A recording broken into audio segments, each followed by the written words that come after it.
I'd like to call to order this committee the whole meeting of the Town of Saugeen Shores and extend a welcome to everyone in the council chambers this evening. The first order of business is a declaration of pecuniary interest, and I'll remind every member of your responsibility to do so.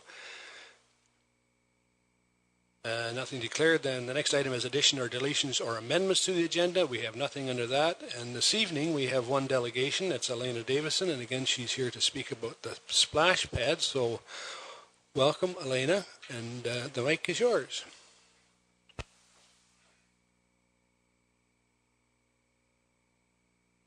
Good evening. I'll be sharing the post today with Amy Shute as well. We'll be splitting the presentation. Thank you for having us. Okay, so the purpose of our presentation tonight is just to update Council on the Port Elgin Splash Pad project. Where we are now, we are requesting support for the proposed project again, and we are here to receive guidance on how to proceed with the proposed project. Would you like us to change the presentation? So just some background, Just some background on the Splash Pad Committee. We are a fundraising committee that was established in 2014. We are comprised of 10 local residents and community members wanting to contribute to the community and increase physical recreation opportunities for children. Since inception, the committee has independently raised over $30,000 between 3 different events, and the second annual Lake Huron Children's Festival this July, expecting to raise another $10,000 to $15,000. We have currently sold over 600 tickets to the festival, which demonstrates to our group 2 things.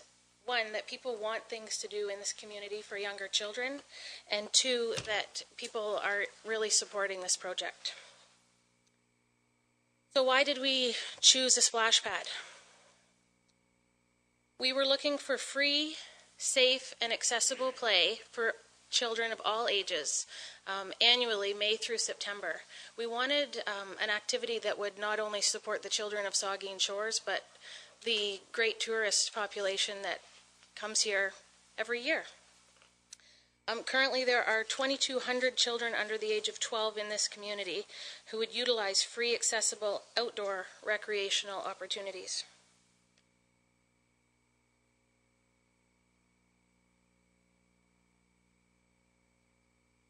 Currently, well, over the last 6 months, we've been working with the municipality in determining the best location for the splash pad in Saugeen Shores.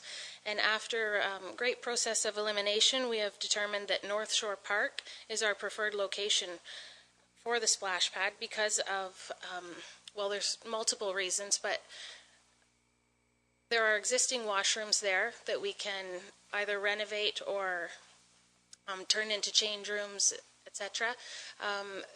There's infrastructure access as well. It's close to trail systems.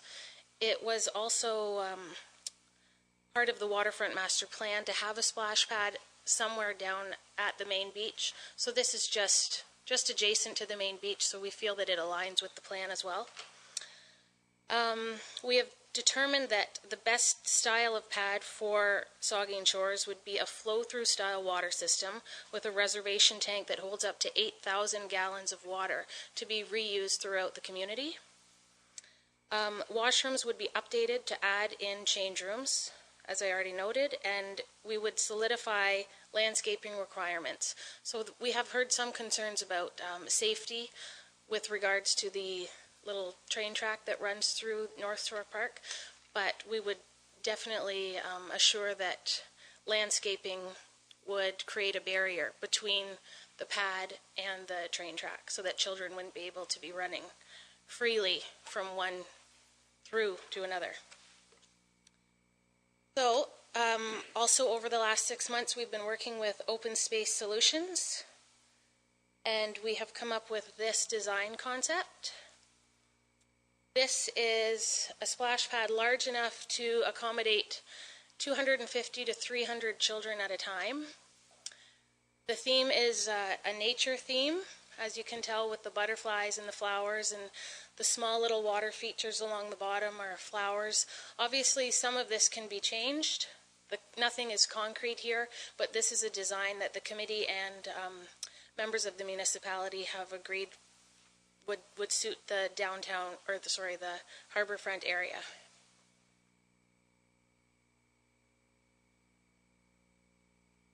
So this is just a 2D image of the proposed pad, and you can see the small blue dotted lines just outline the splash area from each of the features. We are looking at including in the splash pad over 20 nature-themed water features. So there's, to the far left, up the first picture, you can see drop buckets. So those fill up with water and they're totally crystal clear, so kids can stand underneath them and just wait to be dumped upon.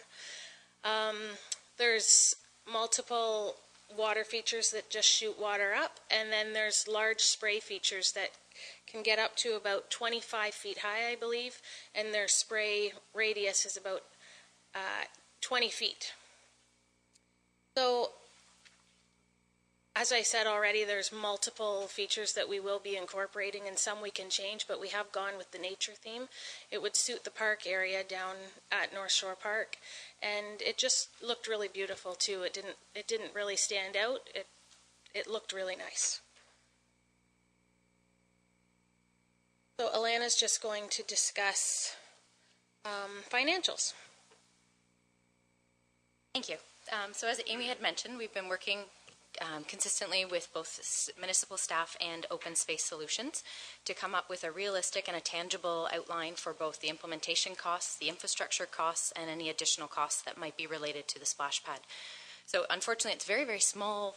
We can't zoom in on the screen, but we have a very detailed quote from Open Space Solution that itemizes each of the individual features, drainage, manifolds, water-wise controllers, the electric components, the sensors, the concrete pour, the excavation, the storm sewer hookups, etc., all the way through. And I will note just down at the bottom, the only item that is missing from the actual cost analysis in this, and Open Space Solutions has noted this, was the price of a retention tank. And we were waiting on that just until fairly recently. So that is not included in the very bottom line, but we've made a note just to the left there.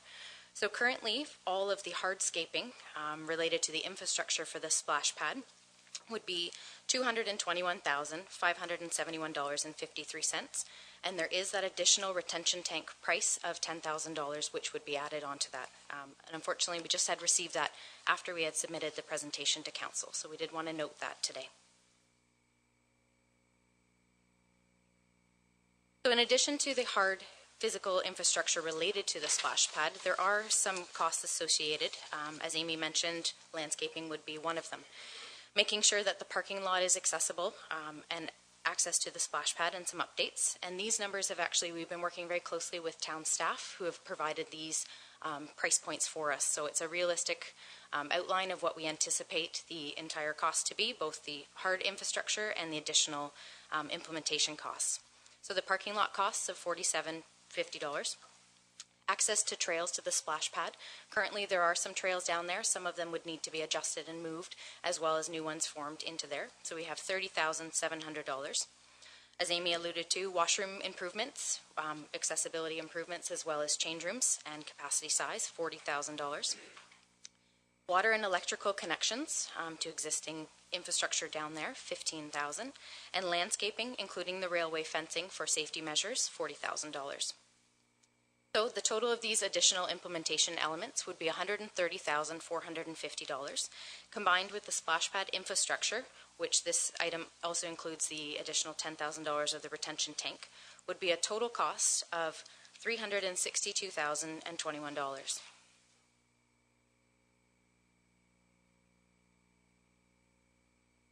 So some exciting news in terms of the splash pad is it's starting to feel that we're making some headway, both in understanding our tangible costs and our specific realities of the costs, as well as our fundraising.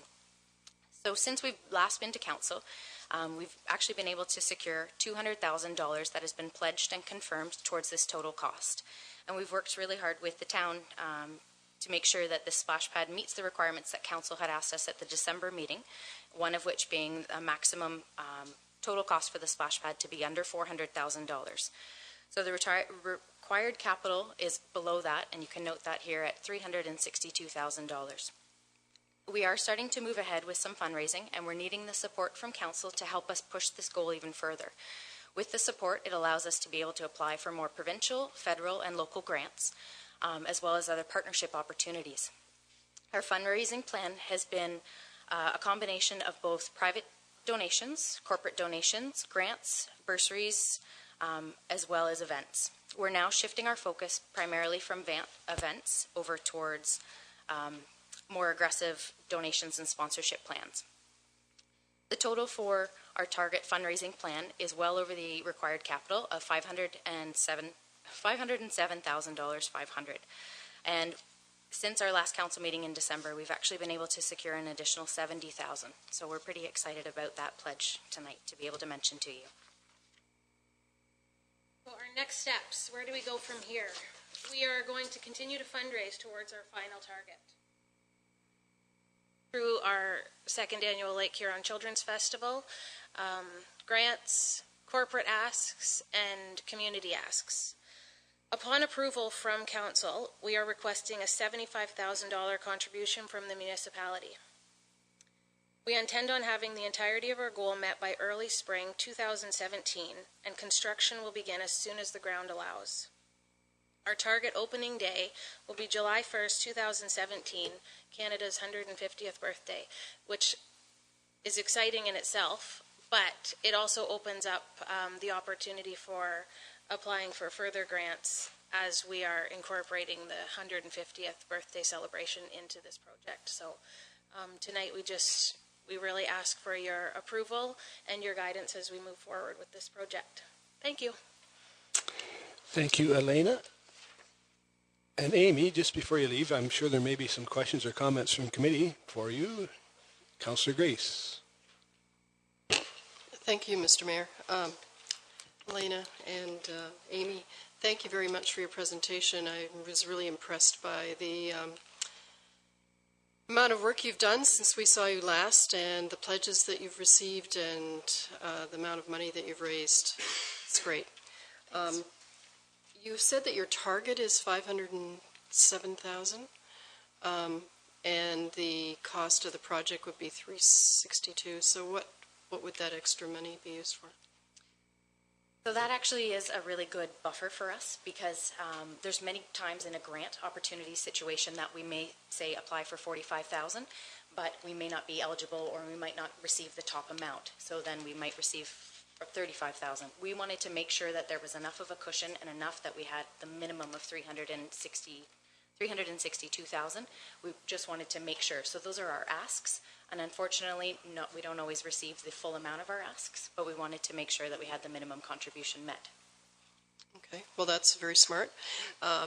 If, let's just hypothetically say that you came out at just the amount that you were, the minimum amount that you'd expected, $362,000, and you'd fundraised more.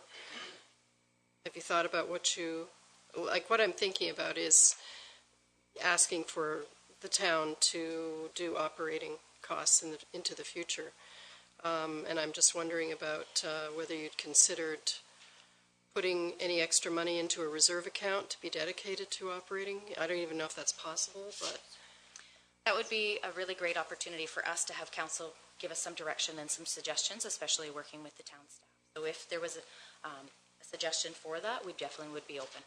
Okay. And my last question, maybe Jane or Len, but one of the points you made was that the water in this particular system would be reused throughout the community. Would that at all mitigate our costs, our operating costs?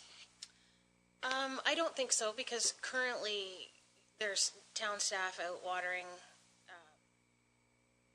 the community flower beds and the flower gardens, and I'm not sure about the sports complex or the sports fields right now, but that is something that we would reuse the water for. So I mean, I think it's already happening.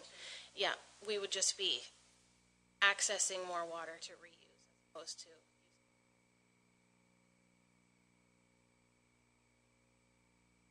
Councillor Mike Myatt. Thank you, Mr. Mayor. Thank you, Ellen and Amy, and I just want to congratulate you again.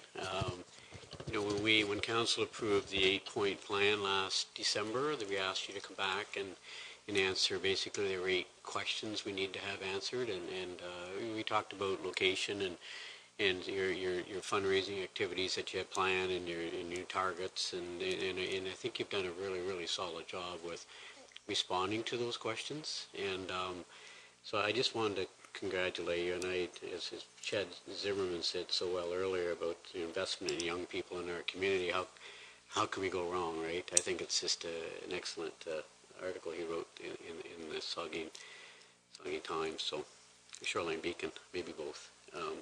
But I just wanted to congratulate you and thank you, and I know the report's on the agenda a little bit later on, and let's see, I know it's approving in principle, which we'll be interested to see how that discussion goes later on the agenda, so whether you're sticking around or not, but... Oh, we'll be here. So hopefully that discussion, I have my own thoughts, what I'm prepared to say later on the agenda, but maybe someone will jump in before me, but congratulations. Thanks. Thank you. If there's nothing else, then again, thank you both, ladies. I admire your challenge and the things you do for our community. I know I go back to the first slide, and one of the things was you wanted to receive guidance on how to proceed. I think you're on the right path working with our town staff. I think you've got a great plan. The next item, or there's an item farther on the agenda, as Mike's referred to, about the splash pad that we'll be dealing with. But I think you've set an ambitious goal, and I'm sure you'll meet it, and we're all looking forward to that. Thank you. Okay. Thank you.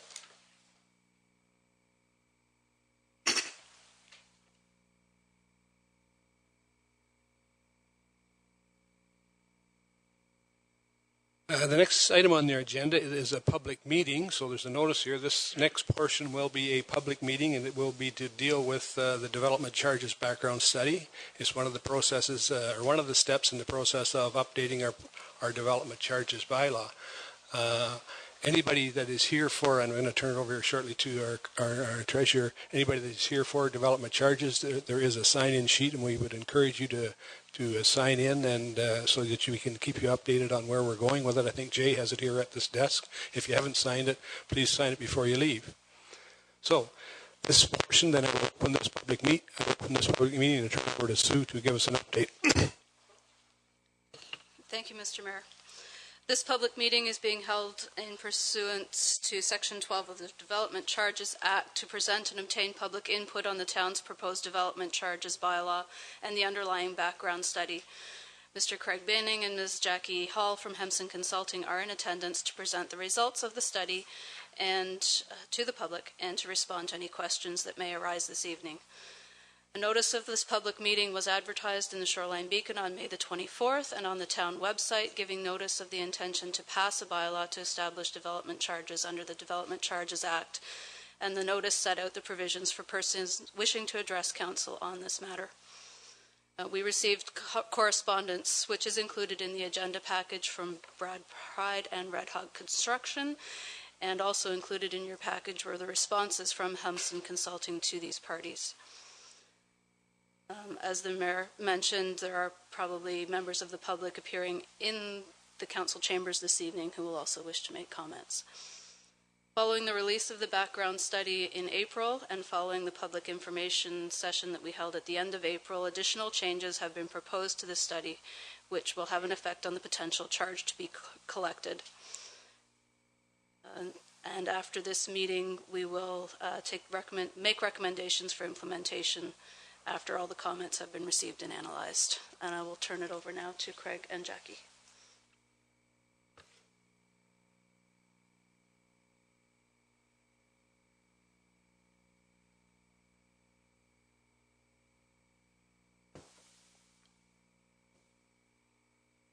Thank you. It's a pleasure to be before council again this evening and the public. As has been indicated, my colleague Jacqueline Hall is with me as well. I'm going to hold the formal presentation, and then Jackie may assist with the answering of any questions, especially if we get into detail with any of the specific capital projects. What I would like to do is do a fairly quick overview, as we've been before council and through the development industry and the stakeholder groups already.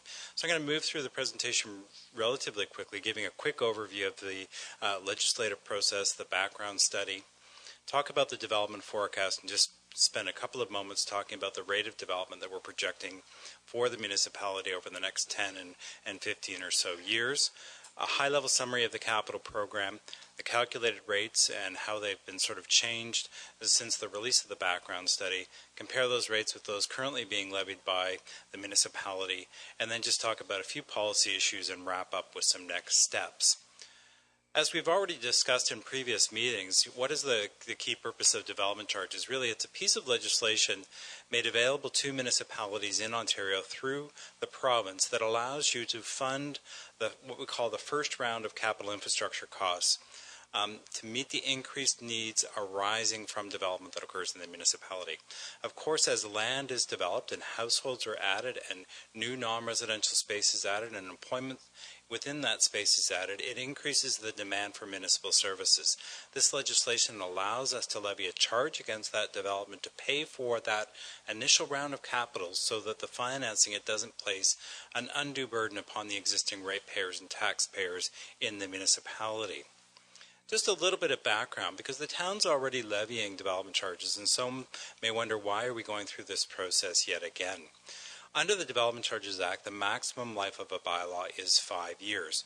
You currently have 2 bylaws in force, and one of them was passed back in 2011, and it recovers for what we refer to as the engineered services, which is primarily roads, sewer, and water infrastructure. And so that bylaw is set to expire in September of this year. The other bylaw was passed in 2013 and deals with the general services of the soft services, the library, the recreation, the park development, and like services. The intention here is to bring all of the services back together under one bylaw, to have a contiguous process and make the updates more streamlined, and so everyone is more transparent about how the rates are changing going forward. So ideally what we're doing is hoping that Council will have a new bylaw in place prior to September and the expiry of that engineered services bylaw. This next slide really provides an overview of the study process, and I've spoken to Council and various members of the public about this process before, and it follows along the requirements and the restrictions of the Development Charges Act. The first thing is the development forecast. How much is the town going to grow by over the planning periods? And Appendix A of the background study provides a significant amount of detail about how we've determined that, and I'm going to provide an overview in a few moments. The next box is called Calculating the 10-Year Historic Service Level. Under the legislation, we can't fund through development charges at rates greater than the way in which municipalities provided services over the past 10 years, and on average over those 10 years. We calculate that on a service-by-service basis, and all of those calculations and the data used to calculate those service levels is contained largely in Appendix B of the background study. Then what we do is we work with the town staff and indeed with Council and approve documents that have been through Council, including capital budget, master servicing plans, and related documents, to identify what is the capital program necessary to meet the increased needs arising from that development. However, the legislation requires us to make a number of discounts or reductions from that capital program before determining what portions we can fund through development charge rates. Obviously, if you're going to receive any grants or subsidies against any of these projects, those portions need to be removed. There's also some services, and I'll speak to them in a moment, that can only be funded at 90% of the level, and so the 10% has to be removed and has to be funded from other sources. Also, we have projects that may be addressing existing deficiencies or in part are replacing an existing asset of the municipality. We refer to that as the benefit to existing component, and therefore it's not benefiting growth but existing residents, and so that's removed from the calculations as well. In some cases, you've got positive reserve fund balances in the development charge account for specific services. They're attributed to the first component of the growth-related components. If a reserve is in a negative position, it implies that you've oversized capacity and infrastructure, and we fund that negative reserve fund because it relates to meeting needs of development occurring in the future. And then the final adjustment is that some of the projects are going to benefit growth beyond our development or planning horizons, and those shares have to be removed as well. What that really leaves us with is the portion of the capital program that we say is related to development and eligible for funding through the Development Charges Act. And we allocate a portion of benefit to residential growth and a portion to non-residential growth and calculate the rates consistent with the requirements of the legislation. This next slide just provides an overview of the study process, and really the municipality has gone through a much more detailed consultative process than the minimum requirements under the development charge legislation. We initiated the study back in November of 2015. We've held a couple of information sessions with Council. We've had a stakeholder consultation session. The background study was released at the end of April. We had another public information session that Jacqueline handled on April the 28th, and here we're holding the formal public meeting as is required under the legislation. So really all of those earlier meetings are not stipulated as requirements under the Act, but we've tried to be consultative both with Council and with other members of the public interested in this process. And then it's my understanding that what we're doing is looking to have a bylaw back before Council sometime in August, once again, to ensure that you can have a continuity of your development charge rates and bylaws. As was indicated in the preamble, we have made some subsequent changes to the rates since the release of the background study, and I just want to identify those right now. What I have on this slide is the rates as they were set out in the background study. And so for a single and semi-detached unit, the calculated rate is $16,946. $4,749 of that relates to the general services, and the majority of it, about 70% or more, $12,197 is for the engineered services. Once again, the roads, the sewer, and the water. Other types of residential units, the charges are lower, reflecting lower occupancy patterns or persons per unit, and therefore lower demand on municipal services. So the other multiples, which is townhouses, is about $12,600. The apartment rates at $11,167 and $7,751 for a large and a small apartment. And then there's a trailer charge here at a rate of $2,363. Non-residential charges are expressed and recovered on a per square meter of gross floor area, building space, and the calculated charge released in the background study was some $84. Subsequent to the release of that background study, staff identified 3 projects that were inadvertently not included as part of the initial process. And I'll provide a quick overview of those. The first is within what we call our general government component, and it's an economic development plan. It's scheduled to occur in 2017 at a cost of about $50,000. We've said that half of that amount is related to existing needs and 50% growth related. So we're effectively carrying forward about $25,000 into the development charge calculation. The next is a roads and related project, and it's the Waterloo Street and Mary intersection, timing for 2021 at a cost of about $393,000. A share of that project is what we refer to as a local service component and will require a direct developer contribution, a direct developer benefit for that, secured through the subdivision or site plan agreement for about half the cost. Another quarter of the cost, we said, is going to be a benefit to existing and receive tax support funding, and the remaining 25% we've carried forward into these development charge calculations. The third project is another roads and related project, Wellington Street, Maple Drive to Concession 10. You'll see that it's scheduled for 2035, which is actually outside of our planning horizon, and is at a cost of $870,000. What we've decided to do in consultation with staff is included in the list of projects. However, we're saying it's beyond our planning horizons, and so we're not including any recovery in these calculated rates. There was also identified that in the inventory for the library services, we had inappropriately overstated the size of one of the libraries in a change to that space, and so we removed that from the calculations of the historic service levels and also the maximum service, the funding envelope. The impact of all of those changes was a minor increase in the rates from what was released in the background study. So it's about a 1% increase on, and this is the charge for the single or semi-detached unit, but all of the units would be the same in a percentage sense, but about $134. So the rate that we've now calculated is $17,080 a unit, recognizing that there may be even some subsequent changes arising from this evening's meeting and further analysis. Non-residentially, that's a similar 1% change, or about 50 cents a square meter, to a charge calculated now at $84.90 a square meter. I thought I would jump right to the back on the rates, and so what I'm going to do now is take us back and walk through a bit of the calculations. I just wanted to explain that change from what was released in the background study. This slide just provides us with a summary of the services that we are proposing to fund through the rates. And I talked earlier about some of the services under the Act we can only fund at 90%.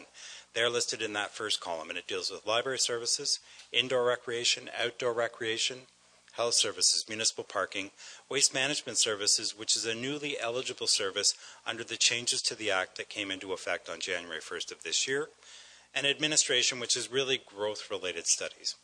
And then the 100% DC eligible services includes those what I've been calling engineered services, the water, the wastewater, and the roads, but also the protection services of fire and police.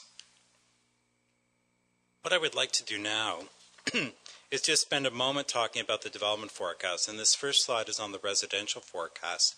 And once again, Appendix A of the background study contains more details. I'll talk about the initial 10-year planning horizon, which generally relates to our general services. From 2016 to 2025, what we're projecting is you're going to add upwards of 975 new dwelling units. And you can see we've differentiated between them. We've called them occupied dwelling units, which are those permanent population, those people who are going to live here all year round. And we're saying they're going to be about 875 units. And then seasonal or secondary dwelling units at about 100 units a year. I noticed there had been some question about the rate of the development that we're projecting over that time horizon. We feel that it is consistent with the applications that are known, the official planning documents, and where the municipality is planning on going. I would also note that if we look historically, over the last 5 years, you've averaged about 80 to 82 dwelling units, new dwelling units a year. However, if we go back 10 years, before this last economic slowdown, the average over the 10 years is actually about 100 units a year.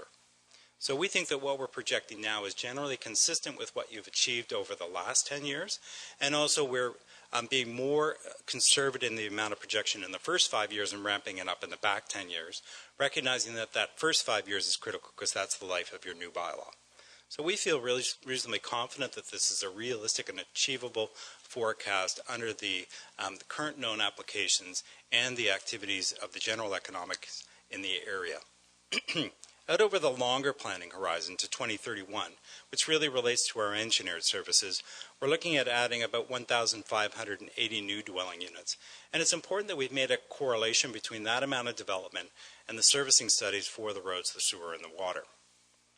Population-wise, what we're projecting is in the 10 years out by 2025, the permanent population will be approximately 15,000, just over 15,000 or 15,700 if we call the total population, and out to 2031 will be approaching 17,000 persons. Non-residentially, what we do is we forecast employment, and then we forecast the amount of new space that's required to accommodate those employees. Over the 10 years, we're saying that your employment growth will be about 550 persons.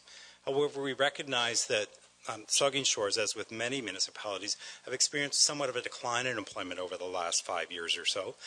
And so some of the new employment space will be accommodated in an existing vacant space or will be more efficient use of existing space. And we're saying about 390 of the new employees will be accommodated in new space, new buildings, and that will equate to just over 27,000 square meters of new space. Out over the longer planning horizon, we're saying about 725 employees in new space, and they will be accommodated in just shy of 50,000 square meters of new space. The next slide is a very high-level summary of the capital programs. You'll recall from the last meeting, we spent a fair bit of time going on a service-by-service basis about those capital programs and the projects that were made up on them. Appendix B of the background study provides the general services, and then the other appendices provide for the roads, the sewer, and the water. For the general services, which once again is on a 10-year planning horizon, the total capital program in a gross sense is some $33.5 million. And of that, $4.37 million is the share that we say is related to development charges, or to development over the next 10 years and recoverable through the rates. Some of the other important numbers is we've identified upwards of $10 million in grants against some of these key projects. $10 million of a benefit to existing share. That's important because that'll have to be funded from largely property tax-based sources. And then a further $6.77 million is related to development beyond 2025 and will be considered in subsequent development charge studies. For the engineered services, the capital program, once again, it's a longer planning horizon, is approaching just over 53 million, of which just over 18 million we say is related to development over that planning horizon and recoverable from development charges. An important number there, once again, is the 13,067,000, the benefit to existing, which will be funded, the roads portion from property taxes and the water, wastewater share from your utility rates. Now, we've gone through a lot of information there, and what I've got up here are the rates as we've calculated, and this is slightly different than the background study, once again, because we've added those few little projects. And so the rate is $17,080 per single detached unit. From the pie graph, it's quite evident that the engineered services account for the majority of the charge, about 72%. So it's the majority there, and then the other services are making up much smaller components, ranging from as little as about 1% up to about 7% for protection services, fire protection services. And once again, the charges are lower for different types of units, reflecting lower occupancy patterns. The non-residential charge comes out at $84.90 a square meter. And this is even more heavily weighted towards the engineered services, 82%. Because you'll notice that there's some services, the recreation, both indoor and outdoor, and library, that we don't attribute to industrial or non-residential development. So what I'd like to do now is just compare the rates that we've calculated now with those that are currently being levied by the municipality. So the current charge for a singular semi-detached unit is some $14,799 a unit. The newly calculated charge is about $2,281 higher, or $17,080. You'll see that I've slightly changed the way that I've characterized or broken down the charge. The townwide charge that we've calculated now is $8,561. That's all the general services plus the roads component. What that means is that anyone who is developing in a portion of the municipality that doesn't receive water and wastewater services from the municipality would be subject to the charge of $8,561. Development that receives water, municipal water, wastewater services would be subject to those components of the charge in addition to the townwide. And so an additional $8,500 a unit for the total of just over $17,000 a unit. Likewise, on the non-residential charge, it's a similar kind of breakdown. And as you can see, it's about $36 a square meter for the townwide services and a further almost $49 a square meter for water, wastewater services for the total of just shy of $85 a square meter. One thing that we talked about the last time I was before council is that the like-to-like comparison really is what the fully calculated rates were in the 2011 and the 2013 studies, because the council at that time didn't implement the fully calculated charge for all services. So that the rates that were calculated back in 2011 and 2013, indexed for inflation to $2016, the rate would have actually been $16,473, or very comparable to the $17,000 that we've calculated now. About 3.5% or 3.7% higher, or about $600 a unit. So to me that they're very comparable, and recognizing that we can now fund waste management functions that weren't eligible for and some other minor changes, it's a generally consistent calculated charge from what we shared with councils back in those previous days. And in the non-residential, the charge has actually come down a little bit due to some distributional elements. The next slide is a Bruce County rate comparison. And I think it's important to recognize that there's a number of municipalities in the county that do not utilize development charges and don't levy charges. Some of you are likely aware that Kincardine had a development charge public meeting last week. And at that meeting it was presented that the fully calculated rate for a single detached unit was some $13,608. Council at that meeting passed a resolution to move forward with implementing the fully calculated rate, but phasing the increase in the rate over the 5-year life of the bylaw, and equally over those 4 years, starting at about $7,800 a unit. So they're going to phase the increase in over the life of the bylaw. And then the next couple of slides that we've talked about before as well is just puts it in a slightly broader context, adding in some municipalities from outside the county, including some in Simcoe County and Grey County as well. And you can see when we add in some other municipalities that there's definitely jurisdictions that levy charges that are higher than your current charge, higher than those that we've already calculated. And clearly, if we added in South Simcoe or the GTA, the charges are upwards of $50,000, $60,000, and $70,000 a unit. But these charges are not inconsequential. We recognize that in the local context, but in the broader local context, they're not out of line with what are charged in other growing municipalities. Likewise, the next slide provides a comparison of non-residential calculated charges. And I think I will pause for a moment and go back. Our footnote here may be a little bit misleading about it. It says the City of Owen Sound has frozen DCs until 2017. I just want to be clear that they currently do not levy development charges, so they're zero, and they've kept that frozen till 2017. They extended that sort of exemption from the payment of development charges, and the rates that we've shown on these bar graphs were the rates identified in the bylaw, but they're foregoing development charges at this point in time. And then just to talk about a few policy and exemption categories. The proposed bylaw carries forward with what we refer to as non-statutory exemptions. Things like non-residential farm buildings would be exempt, all industrial uses, commercial uses within the commercial core designated lands, places of worship and cemeteries, and hospitals would all be exempt from the payment of the charges.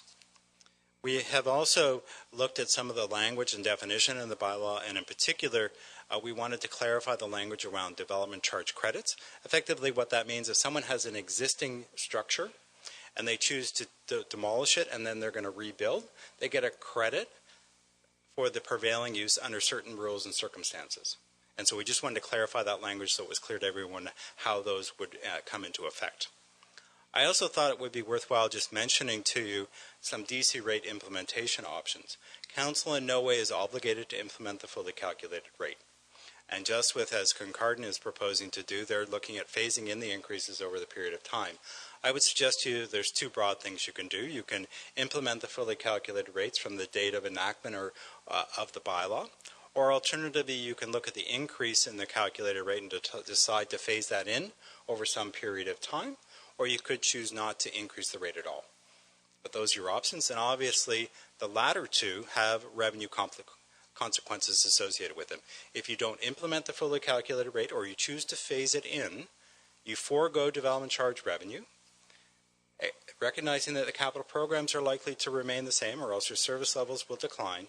You'll have to meet that DC revenue loss from other revenue sources, which is going to generally fall to your property tax base or to your water and sewer utility rates.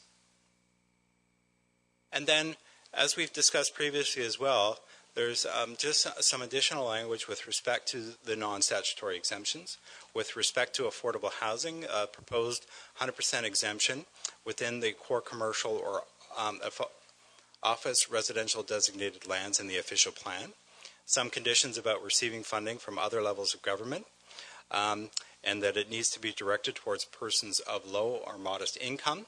And also we wanted to recognize that it could be done through not-for-profit housing providers such as Habitat for Humanity. And so the language in the bylaw is all trying to reflect all of those sort of rules and conditions and situations. Mixed-use development, we could receive 100% exemption, but must have both a residential and non-residential or retail component, and applies once again to defined areas in the commercial cores.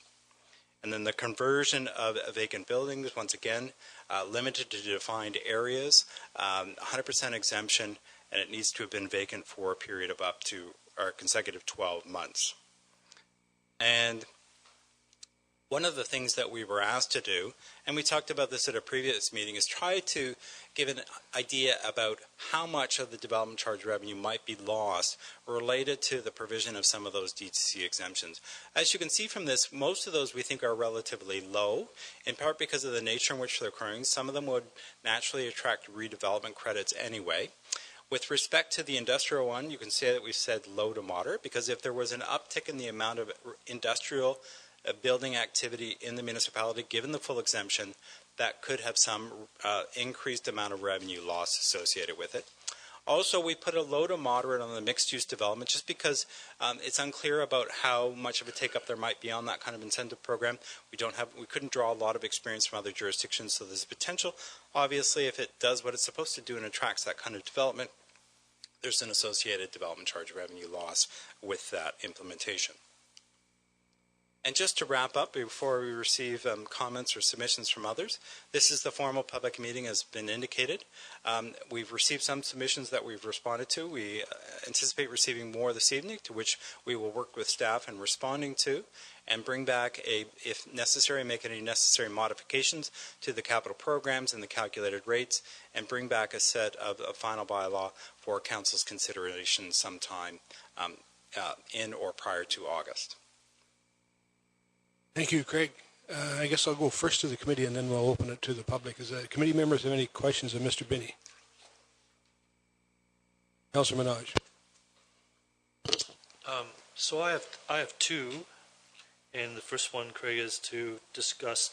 Can I go back to the slide where you talked about Wellington Street from Maple to the 10th concession? This is an example. I took you way back. So you added this to the capital program, but you've said it's a 2035 timing. Can you explain that just a little bit more for me, please? I may have to defer to staff. The one correction I made, I was just told it should say concession 6, not 10.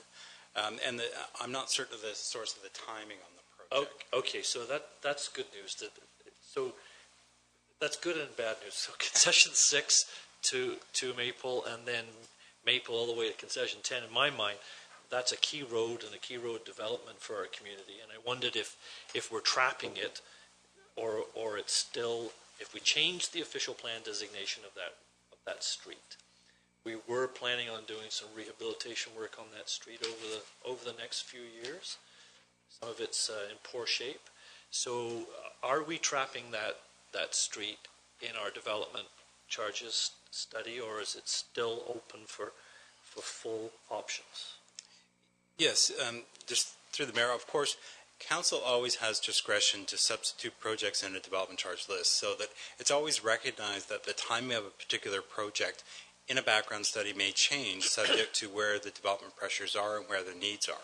That's one of the reasons we wanted to include this on the list of projects, so that subsequently you could choose to move that earlier, but it does mean that you would need to substitute or move other projects later in the process because you're only going to collect a certain amount of money. If there's a portion of the work that needs to be done sooner, then obviously that can be phased.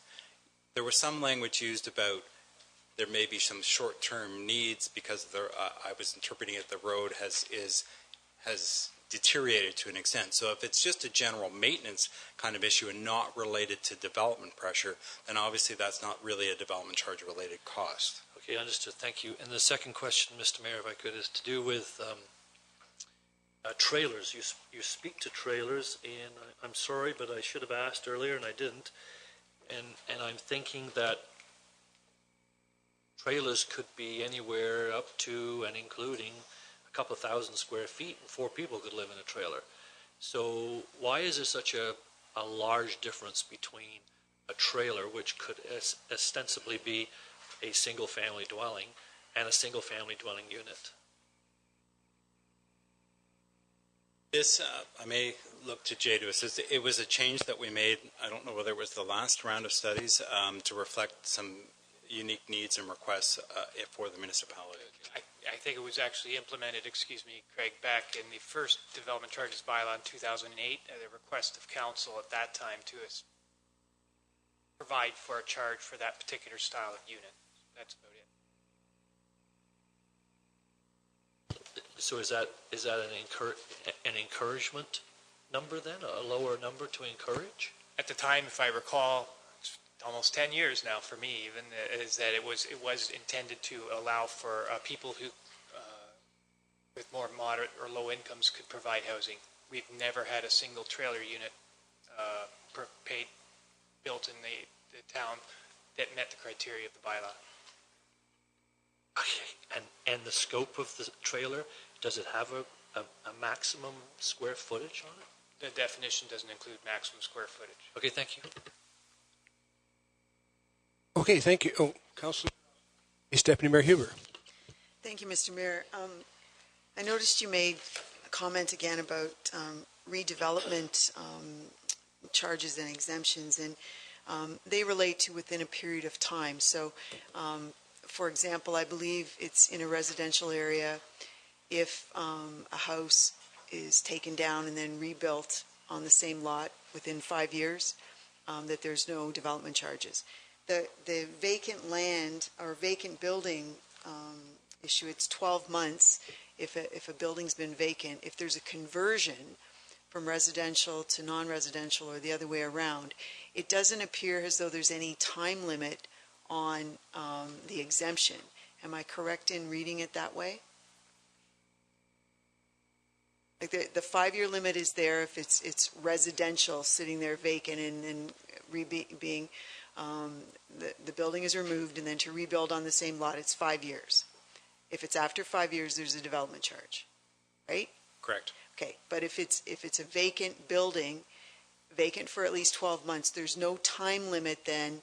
If a conversion takes place after that, there's no time limit on how long it can stay vacant before being changed over one way or the other. Yeah, through the mayor, certainly I think it was the intent that same 5 years apply, but I see that there may be some ambiguity in the subsection 2 there of the definition, and I think we should review that prior to. Well, my question was really about removing the time limit from the residential side, because certainly somebody who is perhaps removing a house that's no longer in good shape or for whatever reason in an area of the town that's already been developed, whether it takes them 2 years, 3 years, 5 years, 6 years, chances are by removing the building, they've improved the neighborhood, because let's assume property standards would enable them to be called to task if they don't maintain the property. So I'm just curious why this 5-year time period when they're potentially in a developed part of town, so services and things like that would be there. I realize that, recreational stuff might be, kind of moving along, but my intent was not to get a time limit on the other one. It was to get the exemption removed from the residential side. So the rationale for putting a time horizon on the redevelopment credits, and they're in virtually every bylaw, and the typical is 2 to 5 years. Sometimes for industrial, it's been extended out to 10. The rationale being that when a unit and land sits vacant for an extended period of time, the way in which we plan for and deliver municipal services, after a point in time, we effectively utilize the capacity that was generated and utilized by that unit when it was occupied and being used. And it's true for recreational services, it's true for water supply and wastewater treatment. So ultimately, the longer that sits vacant, the longer it's treated as if it's never been developed, and the capacity, the servicing capacity that was formerly associated with those lands has dissipated. And so it's the feeling generally that we should set a horizon to that, in part to encourage the redevelopment within reasonable planning horizons, but also to reflect the fact that from our own municipal servicing side, that at some point in time, there really isn't capacity associated with that parcel. Councillor Mike Myatt. Mr. Mayor, Greg, my question relates to projected growth, and it's always the difficult one to put a finger on that one. And I read. A matter of fact, I have up on my site right now your 2011 report.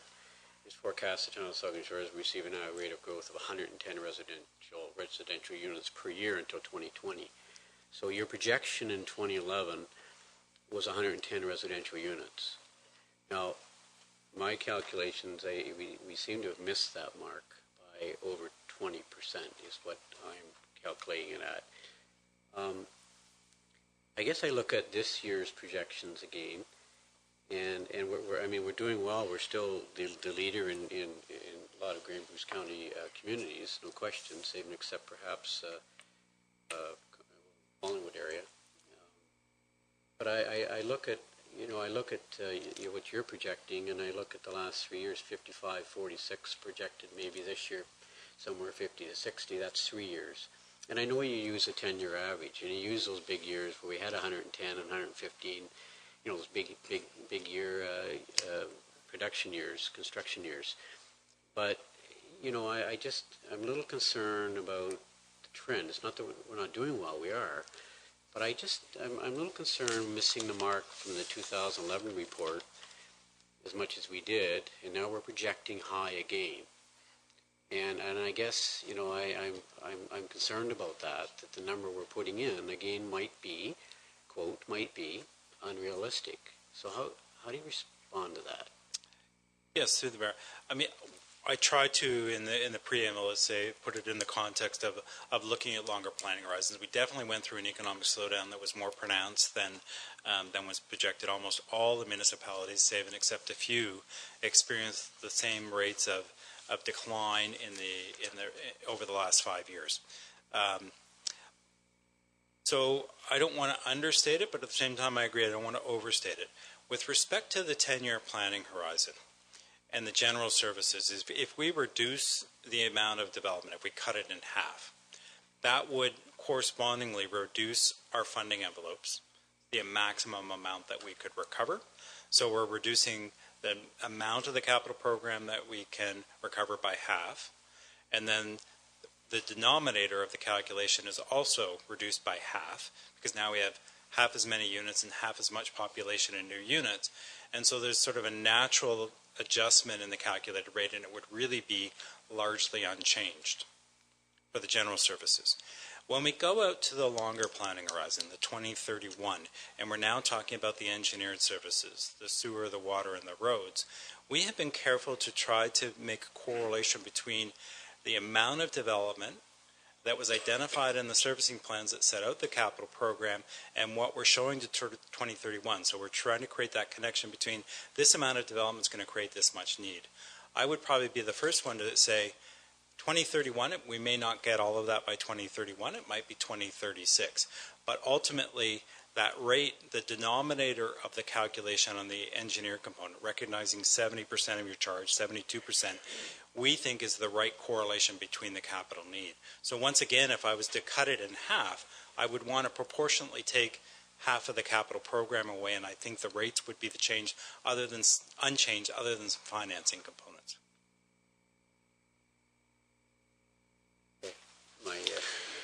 Okay. My second, yeah. Oh, it's okay, go ahead.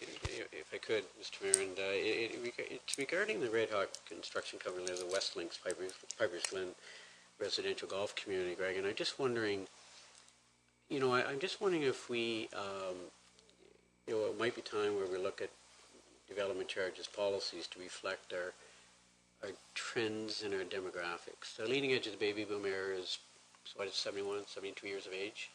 I happen to believe that there are a fair number of people in that age group, in the 70, 75, 80 years of age, are perhaps, I'm not an expert in this, but just in talking in my circles and reading what's happening around the province and looking, changing demographics. I'm just wondering, about development credits, and I just look at the size of units, and I look at development charges. We're looking at around $17,000 for a unit for new construction, and I'm looking at the. You take a look at the changing demographics and people moving away from the 3, 4, 5, 6, 7,000 square foot homes, and there are those, that segment of the population, that are moving into that 1,000, 12, 1,300 square foot home. And I know a portion of the development at West Links, there's one corner of that development that are looking at smaller units, 1,000, 12, 1,300 square feet, I believe.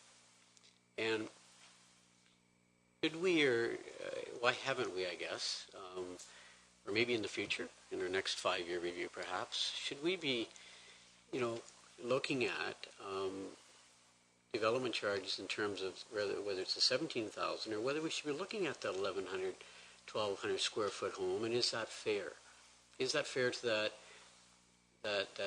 young couple trying to get in the market, or the seniors market person wanting to downsize, get into 11, 12, 1,300 square feet? Should they be paying that same amount? So can I leave that with it? I'd like to hear your comment on that.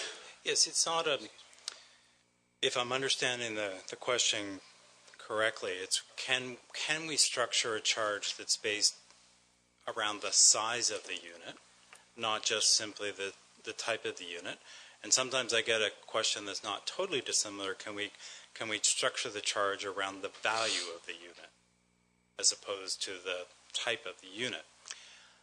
What we have is a test under the Development Charges Act that when we differentiate a charge and we set a rate, it has to be done so where you reflect what the increased need for services are that are going to be generated by that development type.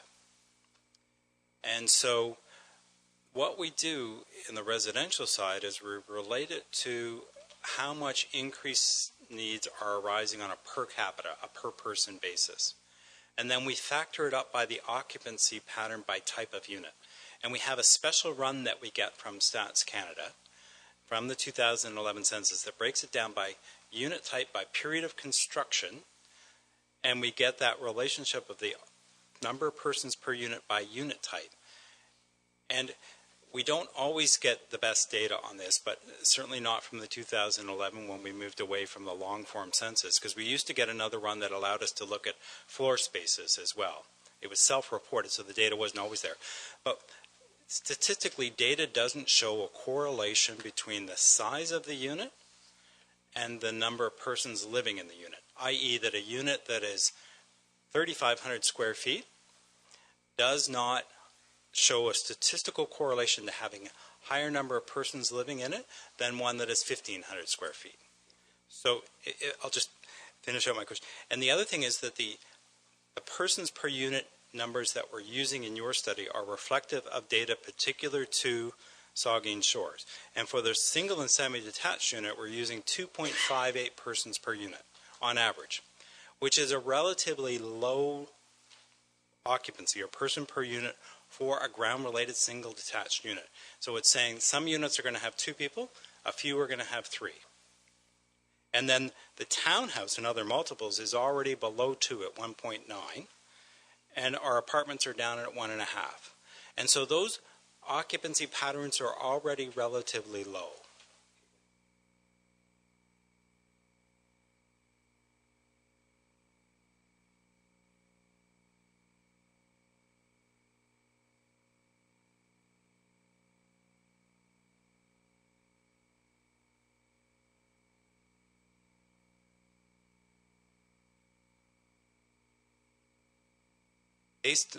Based on my experience working with other jurisdictions, including places like Town of the Blue Mountains, other jurisdictions that have Town of Innisfil where they've got adult lifestyle recreation, Town of Markham even where the condominium owners there suggested we're providing these amenity spaces, that we have not seen where people have gone to study it, that the utilization of public, municipal provided facilities and infrastructure is less from those types of communities and development.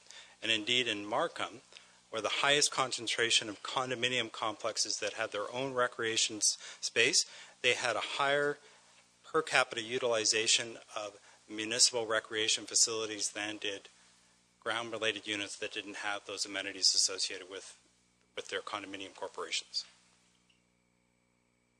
Councillor Grace. Mr. Mayor, Craig, I have one question, and it relates to the recent reports about the 2016 MPAC assessment. There are reports in the newspaper, a couple of articles about how the assessment rate in Grey Bruce is kind of flatlining, and it specifically talks about Saugeen Shores, and I believe after questioning staff that the figure just relates at this point in Saugeen Shores to a single family dwelling. But it says that our assessment rate has increased by less than 1%. So do you see any kind of relationship between assessment, impact assessment, and how that might be relevant to development charges? Through the mayor, I don't see a correlation between assessed value of properties and the impact of developing more land and the increased need for services arising from that development. To me, the assessment is much more about how you're going to set your tax rates and operate your facilities and things like that. I don't think that in any way directly impacts on, as I said, the need for services arising from the development of new land, about what the cost of the home is or the assessed value of the home. Deputy Mayor Charbonneau. Thank you, Mr. Mayor. Thanks, Craig. One question. The capital program that you've laid out there, if I'm understanding it correctly, envisions about $2.3 million per year in taxpayer-funded capital expenditures. If I put together the both sides of it, the engineered services and the general services category, which is about double what we spend right now. Right now, in the year 2016, I think our taxpayer-funded capital was 1.3 million, give or take. So put another way, that's a 10% tax increase. I have a feeling that's pretty unrealistic. If I had something to say about it, and I do, I would say that it's pretty unrealistic. So does that give you any heartburn? I mean, like that, the fact that this program that we're laying out here, in all likelihood, is probably not achievable at that rate. If you're going to ask the taxpayer to pony up that kind of money. Could you make some comment about that? Is that concerning? Yes, through the mayor. I mean, there's a couple of things to recognize is that the capital programs, and I've got that slide back up on the screen, they're not 100% purely future expenditures. Some of it reflects investments that you've already made in your infrastructure and your facilities. So it's spent money, and including the benefit to existing shares that have already been, so it's not all future needs, like where facilities have been oversized, especially in the water and the wastewater side. And so, but I think that the question is a legitimate one, and why when we went through that workshop where we presented the capital programs and the highlight, that was the intent through that process, was to provide council with that information on the capital programs, and we spent time talking about the pool facility and the recreation facilities, because that's a big driver of on the general services, the $10 million there. And clearly, if there are some lagging concerns about any of those projects, that this is the time to address that. I think that there are some opportunities perhaps to thin out that list, some projects which may not be, frankly, feasible. I think of a centralized public works yard as one possible example.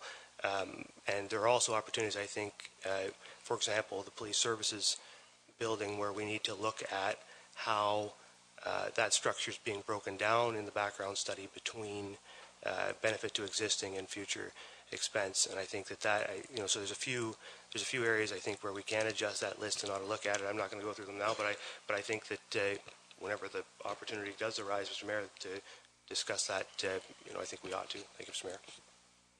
And one quick comment, we have the opportunity at the time to incorporate any of those changes prior to bringing a final bylaw to council's consideration.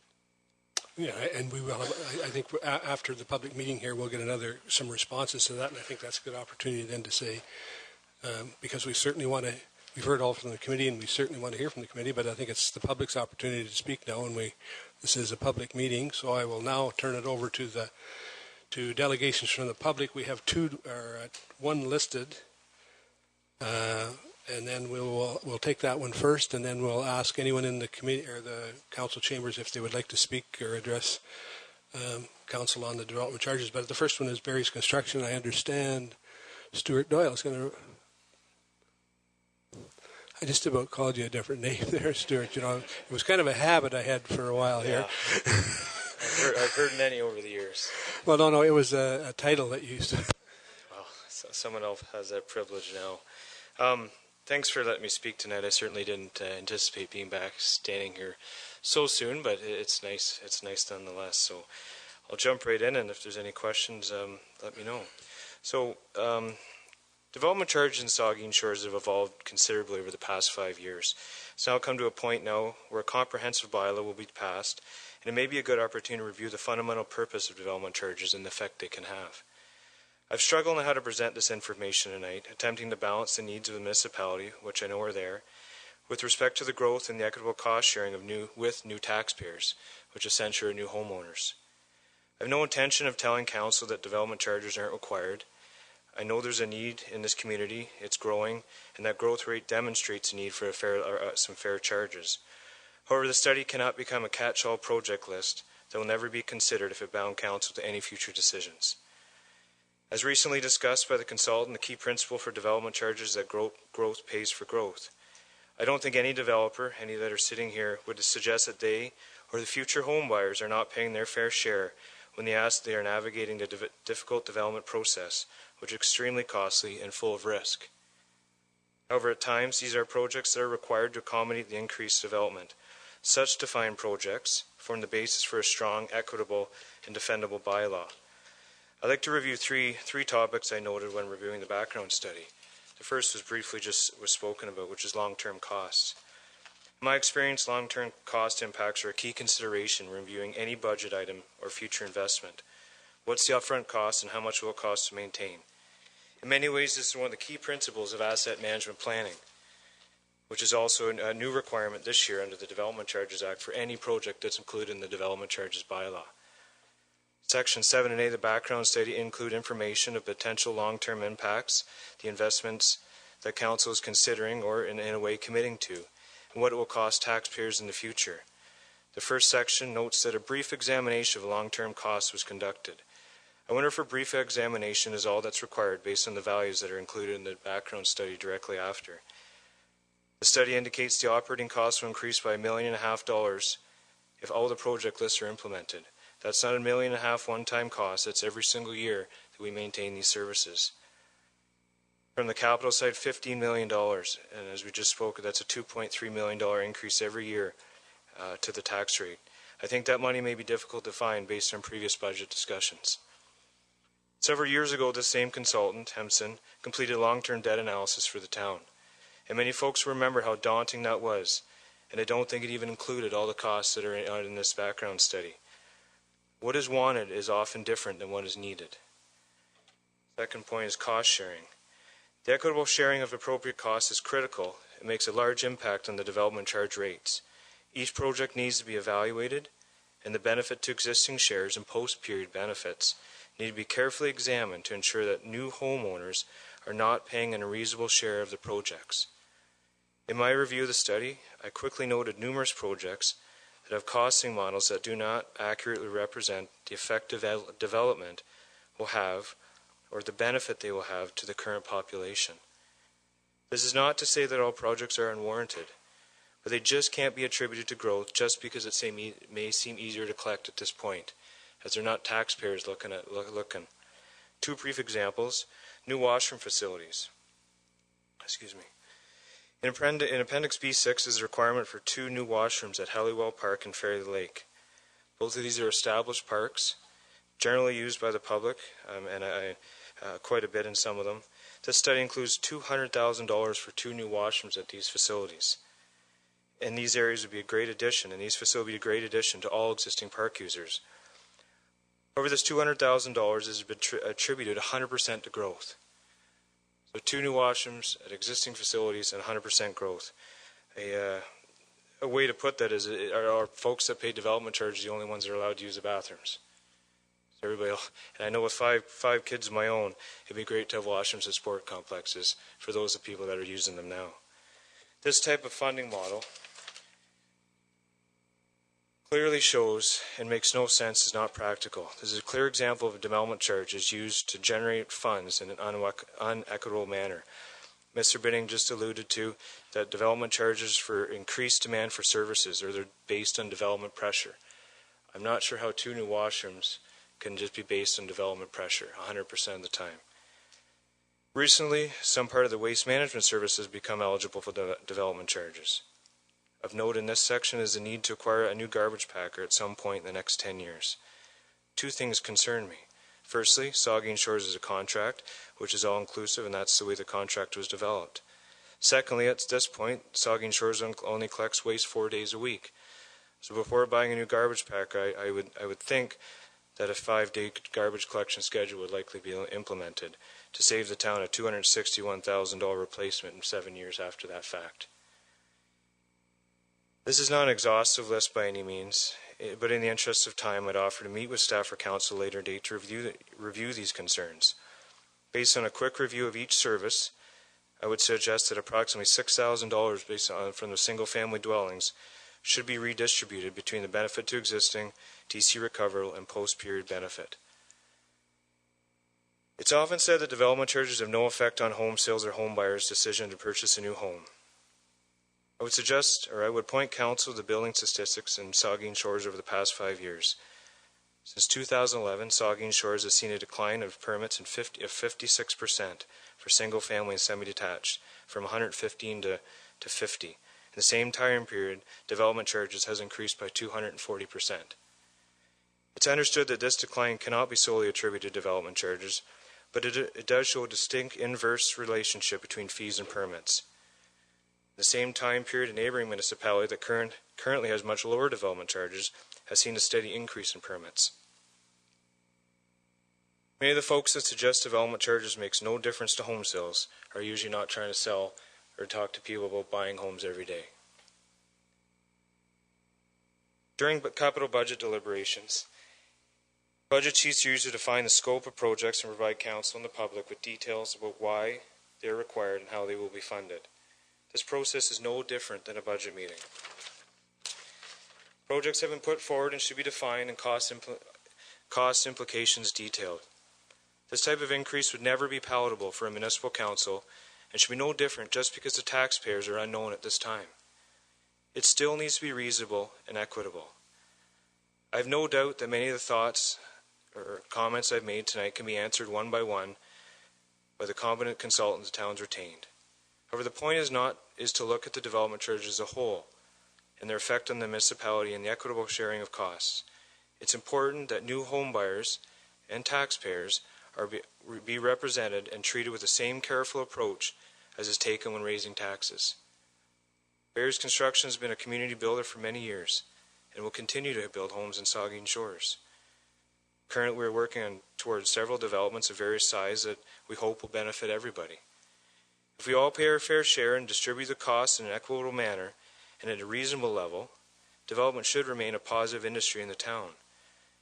Building and development is an industry in Saugeen Shores that provides a significant amount of local jobs and spin-off to the local businesses.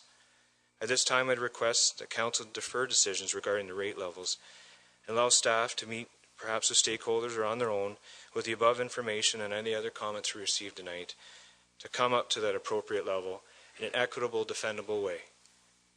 I'd be happy to meet with staff, and I thank you for their time this evening. Thank you, Stuart. And I would certainly encourage you to meet with staff, and if you could leave a copy, or if that copy is available, we would certainly welcome that. I think the intent is not to pass any bylaw or accept anything. Really, the intent of this meeting tonight is to hear from the public their concerns, which we will turn over to staff and our consultant to come back to council with some answers to some of the good points that you raised here this evening. So thanks very much, and I would encourage you by all means get a hold of our staff, and you're welcome to raise those concerns, and we'd like to hear them. Thanks. Okay, thanks, Stuart. Has anybody, sorry, before you leave, just, does any committee member have any questions of Stuart? I should say Mr. Doyle. First. Nothing. Not this time? You get off, yeah. It's okay. So we have nobody else listed, but we will take, certainly Mr. Brad, welcome.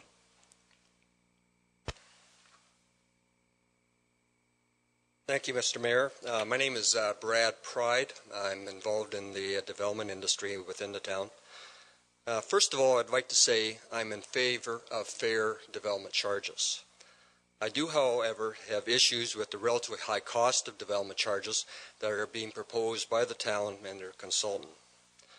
I'm not a builder, but I'm involved in the development side of things. As a result, I'm not directly impacted by high development charges as they are paid for at the building permit stage by either the builders or the homeowners. However, if the builders are having trouble selling lots because of high development charges, it obviously impacts developers. As you know, there is a second set of development charges within the background study, and these development charges are referred to as direct development charges and are levied against the developer at the time of registration of the subdivision. In that presentation by your consultant, which took 15-20 minutes, there was maybe 3 seconds directed to what is a direct development charge. For engineering services, the background study states that the general development charges, $18.05 million, is to be collected. The background study also states that it will be assessing developers directly another $7.55 million in direct development charges, which is close to 50% in development charges fees as it relates to engineering services. As a developer, we are simply passing these development charges on to the builder, who no doubt is passing these charges on to the homeowner, thus increasing the development charges even further for that particular lot. Direct development charges, in my opinion, are hidden development charges. In the case of Lord Elgin Estates, which I'm involved with, the direct development charge that is assigned to our property is over $1 million. This is over and above the development charges that will be collected at the building permit stage. I also have concerns on how the developer is compensated for oversizing a municipal infrastructure within the subdivision that is required for the benefit of existing development within the municipality. Examples include, for a water main or sanitary sewer oversizing that is for the benefit of existing development, the developer is only compensated for the cost associated with increased price in pipe materials. There are, however, extra costs installing larger diameter pipes. There are also extra costs in fittings for service connections because of the larger pipe size. The developer is not compensated for these extra costs. I would recommend that the developer be reimbursed for the supply and installation of piping for any oversizing requirements of the municipality. And in the case of Lord Elgin, there is quite a bit of oversizing is required to supply or to benefit other existing development. And secondly, in the case of sanitary sewers, the background study states that the developer has to pay for any pipe sizes up to 300 millimeters in diameter. For most developments, only a 200 millimeter diameter sanitary sewer is required. The town standards state that the minimum diameter sanitary sewer is 200, not 300. The developer is forced to pay for sanitary sewers up to 300 millimeters diameter, even though it is not required for his development. I'd recommend that the developer pays the entire cost up to 200 millimeter, and that any oversizing required by the municipality for existing development, the developer is reimbursed for the supply and installation of that larger pipe.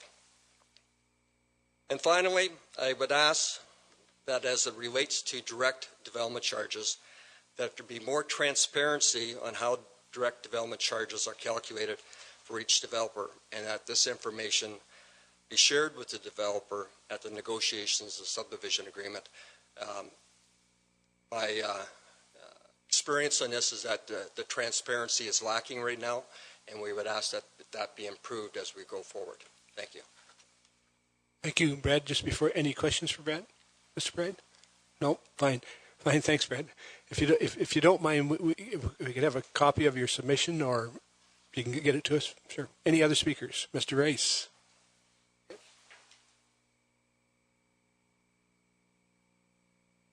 Thank you, Your Worship and members of council. My name is Rod Rice. I'm with Red Hawk Construction. And you have a submission from us where we make some comments with respect to the initial study. I just wanted to point out a couple of matters. I'm not going to try to go through all of that. But one of the key components that we think is in error has to do with this whole issue of whether there is a relationship between the size of a building unit and the occupancy. Speaking about single-family homes, we have had experience in the retirement industry over the last 40 years where we have probably built 2,400 single-family bungalows, none of which have ever been occupied by more than 2 persons per unit, and that the historical data shows that that's now down to 1.7 units. So I don't know how that can relate to a 2,500 or 3,500 square foot 2-story house where the occupancy is definitely going to be higher. So even at the rates proposed in terms of persons per unit for the single family, clearly in adult lifestyle communities and also with the changing demographics, you will definitely see a much lower number in the smaller units. My major concern today has to do with respect to the apartment allocation. Part of our development will include apartment buildings that will be built.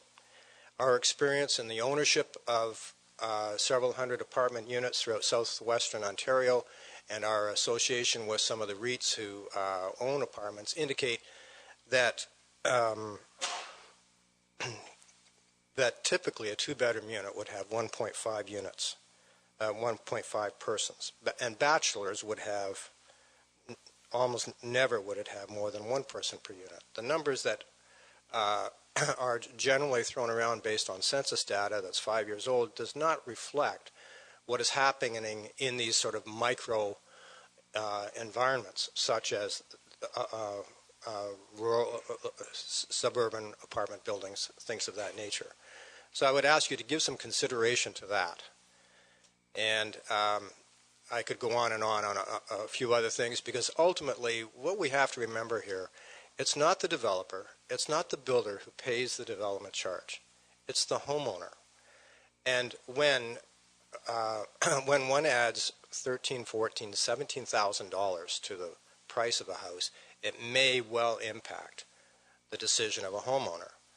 And frankly, and I think I might have said this at an earlier meeting, most of the builders, I know we, would be thrilled to be making $17,000 a unit. Municipalities getting that. Now, and listen, I fully support the need for new development to carry its weight. But I think it needs to reflect, if it's really based on usage, it needs to reflect the persons per unit which the new demographics are showing. And I think you need to take that into account, and I appreciate the time. Thank you very much. Thanks very much, Rod. Questions for Mr. Rice? None. Nope, you're off the hook. Thanks, Rod. Okay. I guess Mr. Bowden, welcome.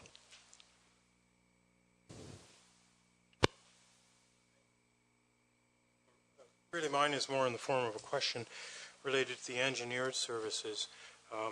My house was built in the central core of Southampton in 2012, and just across the road from the central commercial core. And I note that there are provisions for exemptions for not-for-profit and other uses in the central commercial core. But I believe Council looks favorably on subdividing lots in order to prevent sprawl in response to the province's mandate to increase density in our urban areas. And a feature of construction in those areas is that the roads, sewers, and water services are already there. And so my question really is, why does the development charge have to be structured in the central core? I'm talking about the residential areas of Port Elgin and Southampton, to be as high as it would be for a new subdivision, for example, because you are not adding capital costs at all. And I believe our use costs are paid through our normal water and sewer charges and taxes. So it's a really question I don't know the answer to, but of course goes to the fairness of those charges. Thank you. Sir, I think we can probably get an answer for you tonight. If you would you, can you try? Some of them here. Yes, I mean I can give a quick explanation. Clearly, we feel that the intensification of land uses does create an increased need for services, in particular with the engineered services, recognizing that the water and the wastewater components are not just about the linear components, but they're also about the water supply, water storage, wastewater treatment, all of which increase utilization of land. More persons will create those demands. Also, the municipality has invested significantly in truck infrastructure, and so it's necessary that those, even though it may not be running across the front of the house or within that street, there's other infrastructure implications. Likewise, the road transportation infrastructure is not just related to things immediately in front of the house. It's about the overall transportation network and the increased need to provide those important linkages throughout the municipality. Thank you. That's a answer. Okay. Any further delegations from the public to speak to development charges this evening? I'll ask one more time. Any further delegations? If not, then I guess our next steps, and as I pointed to Vice Deputy Mayor Huber. I'm just curious. There's been a couple of comments made about the capital list that's in here. I have another thought after this, but when is a good opportunity for council to review the list and recognize some of the comments that the deputy mayor has made and that we've heard from at least one of the developers about, the sustainability of that kind of list into the future? When might that opportunity be? Okay, I think the opportunity to do that, you have the background study, and I would suggest that you look at it now, and because what the next step with this is, I envision that the comments that we heard this evening from the public and from the committee will be summarized and brought back with some options with staff and the consultant at another meeting. And I think at that time, if you have some questions about specific capital projects that you would like to either add or take out or modify, that would be the time to do that, Diane. Okay. Okay. And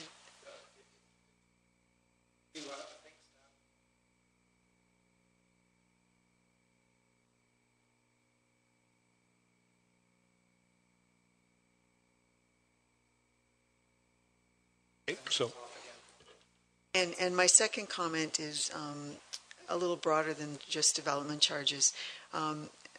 The recent comment about somebody who was building a house that wasn't part of a subdivision, I think it would be helpful to have at some point in the mix of all of this a defined list of really what kinds of charges hit somebody when they're going through the process. So, there's a development charge, there's a building permit charge, there's a connection charge, there's this, there's that.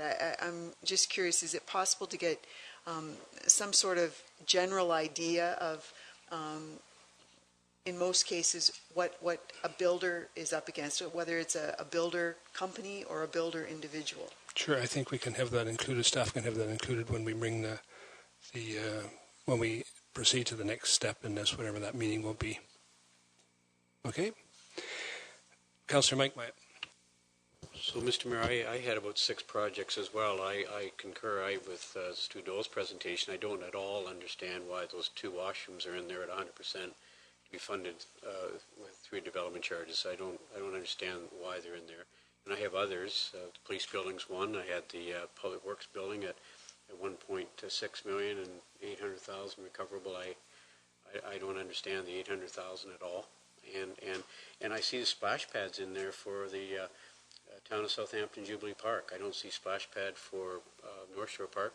I don't know why the splash pad is in there, for example. So should I recap these thoughts perhaps into a email format and send them off to someone? I think that would be appropriate, and emails should go directly to the CAO, and he can deal with directing from the staff. By all means, Mike. Okay. If there's no other comments, then we will close this public meeting. But before everybody leaves, I want to thank you for your input. It's not easy coming up with these complicated processes and this development charges, and we do it with very seriously. And thank you for your input. And hopefully, we will have something by August of this year. So, thank you very much. The next item, I think what I'll do, if with Council's permission, is I think I'll move item 5.5, because I know there's still a number of people still in the chambers this evening with 5.5, which is the splash pad. I've had difficulty with that, the splash pad report up, and we'll deal with that right now. And I'll I don't want to surprise you, Jane, but if you're ready, we'll go ahead with it. It's item 5.5, and it has to do with the report on the splash pad. Thank you.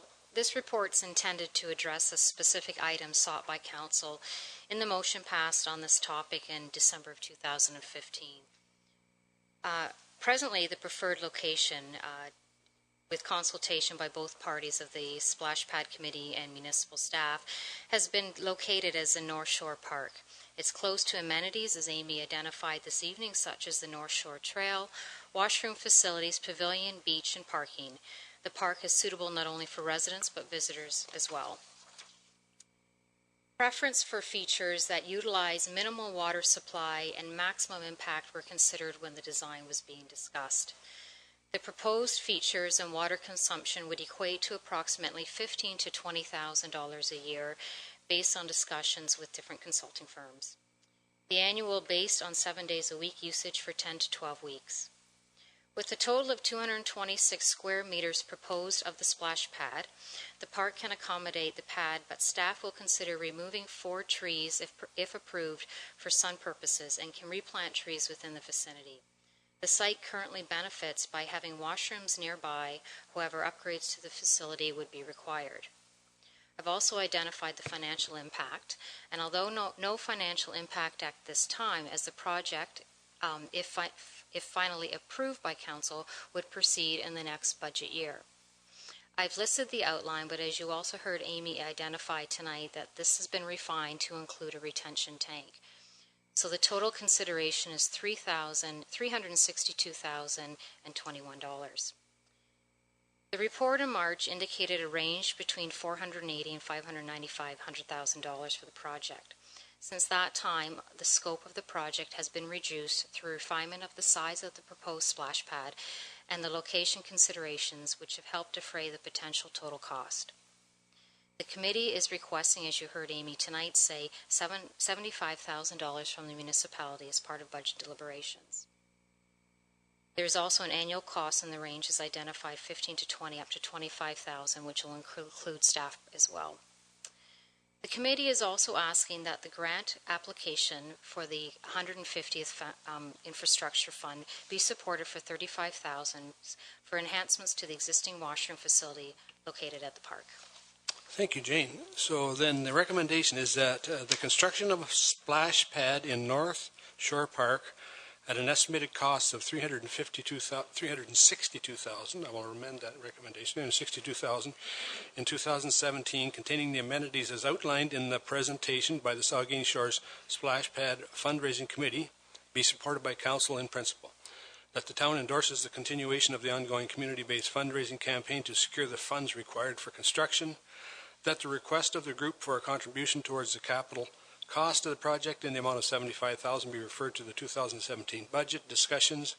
That the submission of a joint grant application to the Canada 150 Community Infrastructure Program for an infrastructure grant in the amount of $35,000 to partially defray the total cost of the washroom upgrade component be endorsed.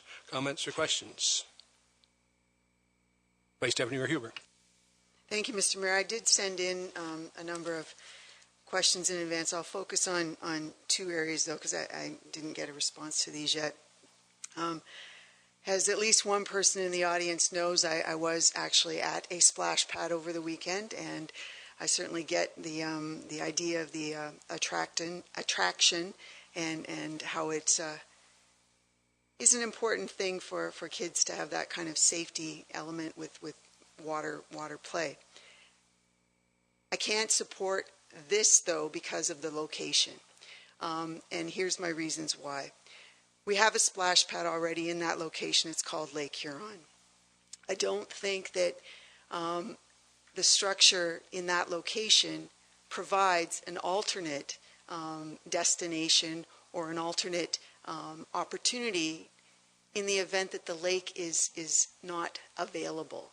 And what I mean by that is if the weather's not so great that you can't go into the beach or onto the beach into the water, you're certainly probably not going to be at a splash pad. However, that's located right there. However, if the splash pad was in a different location of the town, the weather might accommodate a visit to that when it was a day that you couldn't go to the beach. I think that the site is one of two areas along the shore, and we just recently had a rather extensive waterfront master plan process, and we discussed the idea that there were different locations along the shoreline with different attractions available to people. There are two areas along the shore that are sort of treat areas that have public access. One would be in public access in sort of a more accessible way. One is Pioneer Park in Southampton, which is quite small, but there's a lot of trees there. The other one is North Shore Park. And that natural area is a habitat area, among other things, but it's also a very distinct area on the waterfront, which provides a different destination at the shore. I'm not convinced that a splash pad belongs in that kind of an environment, having spent time at a number of them over the last couple of years. Despite the fact that I don't have my own kids, I hang out with kids quite frequently. And every splash pad I've ever been to has had an area around it. Of course, it was funny, one of the deputation speakers said, nothing is concrete here, but usually there's a concrete surround around that's the walkway, and that was a good joke that you made.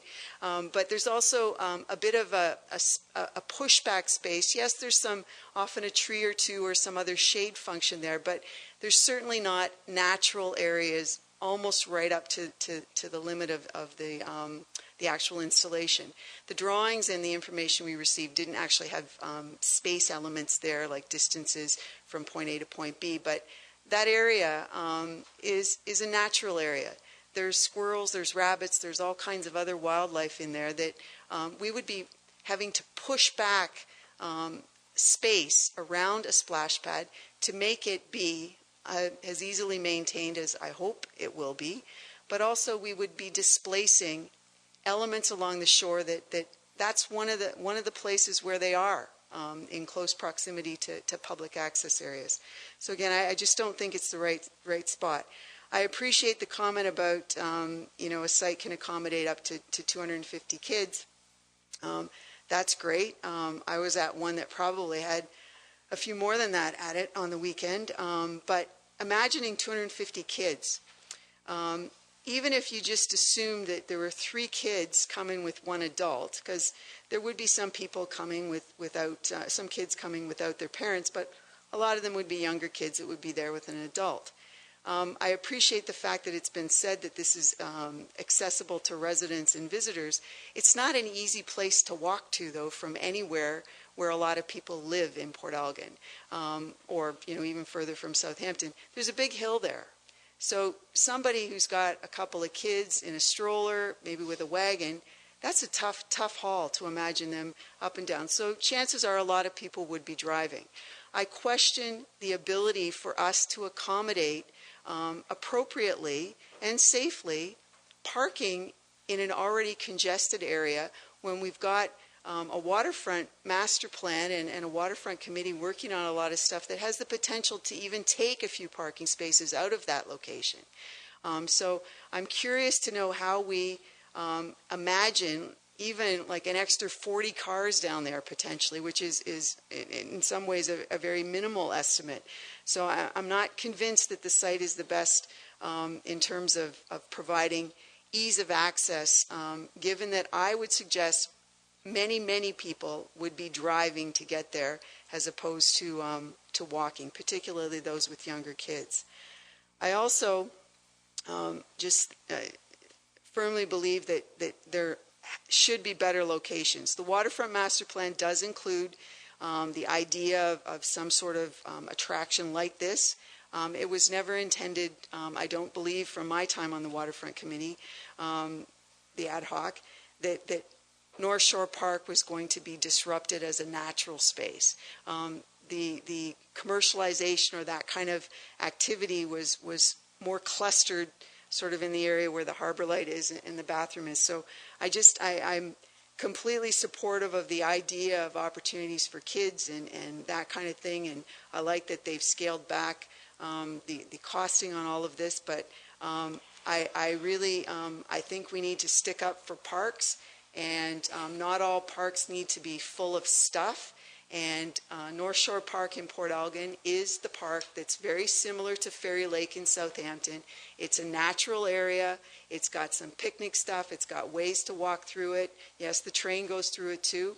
But it's, in my mind, it is not the right location for this. And I'll end on one comment related to, actually I wrote down two here. The operational costs that are being talked at, every facility that I've been to has been a private facility, so you've had to pay to get into it.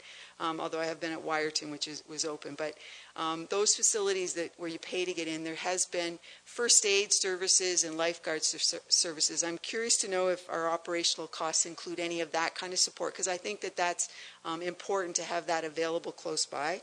My other final comment is the mention of the fact that it would be 10 to 12 weeks per year.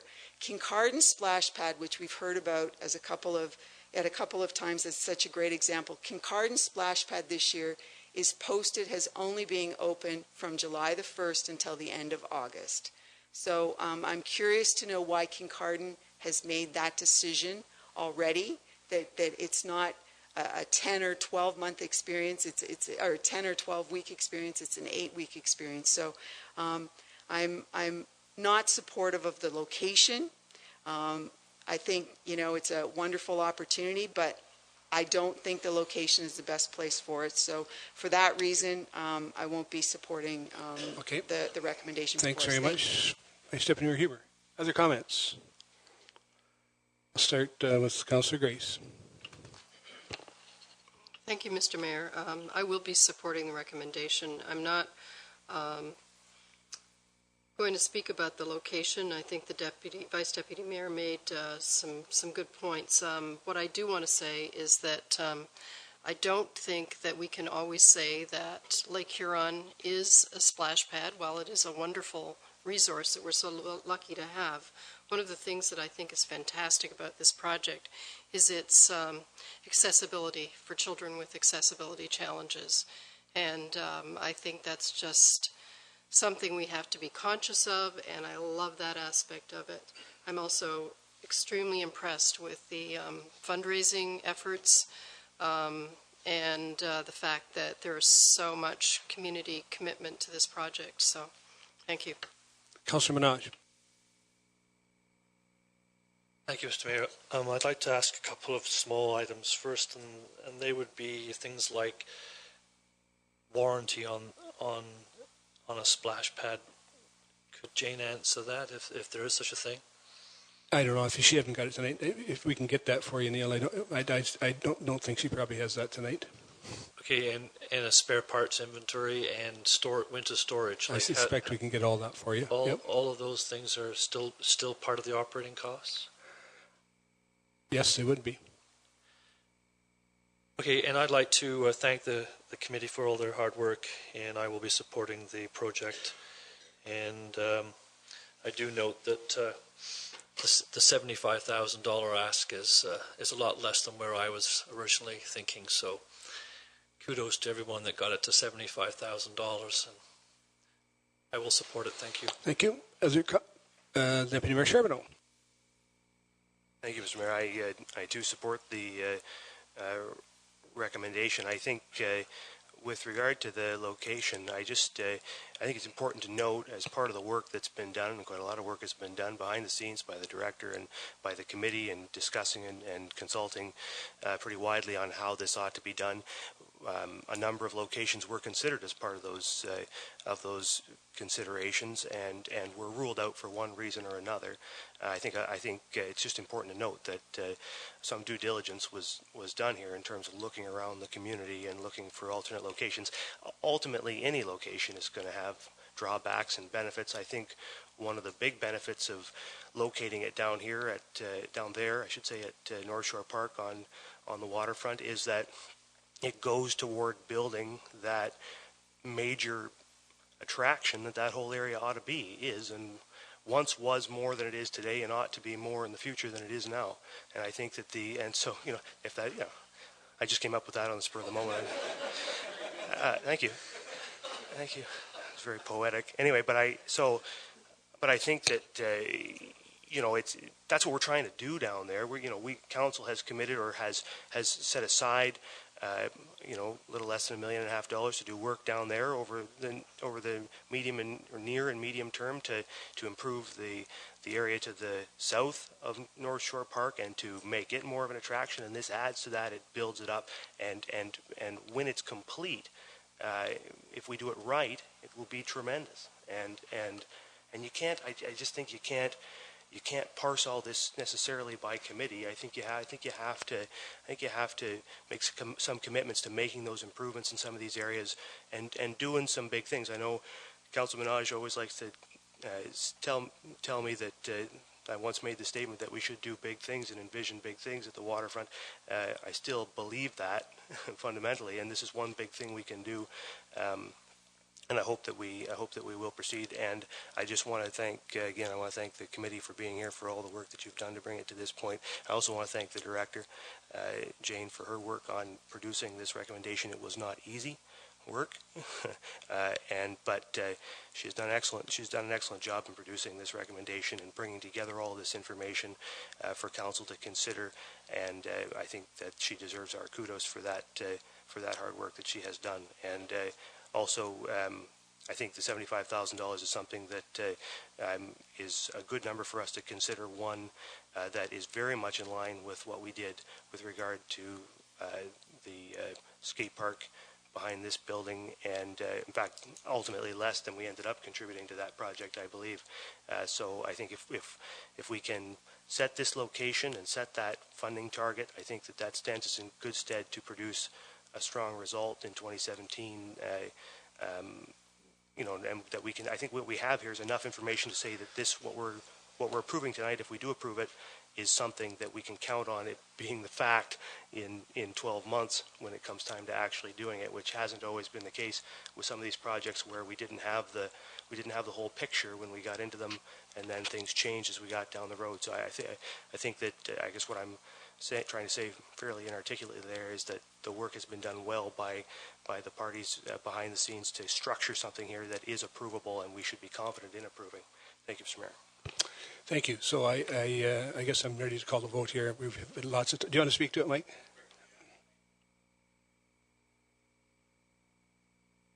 Proven principle, and I just wanted to, again, here we go. It's been almost 2 years, but put the mind at ease. Approving in principle. In fact, it's in motion format now, and it's being approved. And I know the words in principle, but the 75 is included in the motion. Yeah, we're approving it this evening in principle.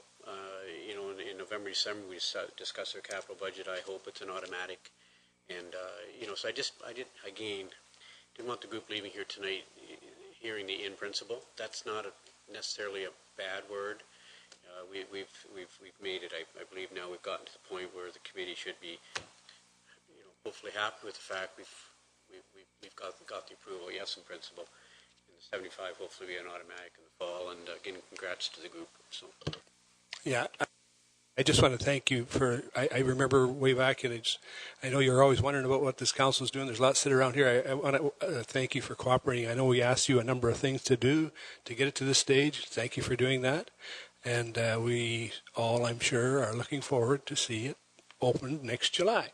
So I'm going to call the vote now. All in favor of the recommendation? Opposed, if any? 2, thank you.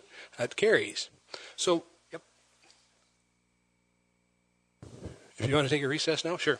Let's take a 10-minute recess. And so, we'll reconvene this committee of the whole meeting and go back to the agenda. The next item on the agenda then is a staff report, and it has to do with Economic Development Partnership Memorandum, MOU between Bruce Power and the County of Bruce, and our CAO will present.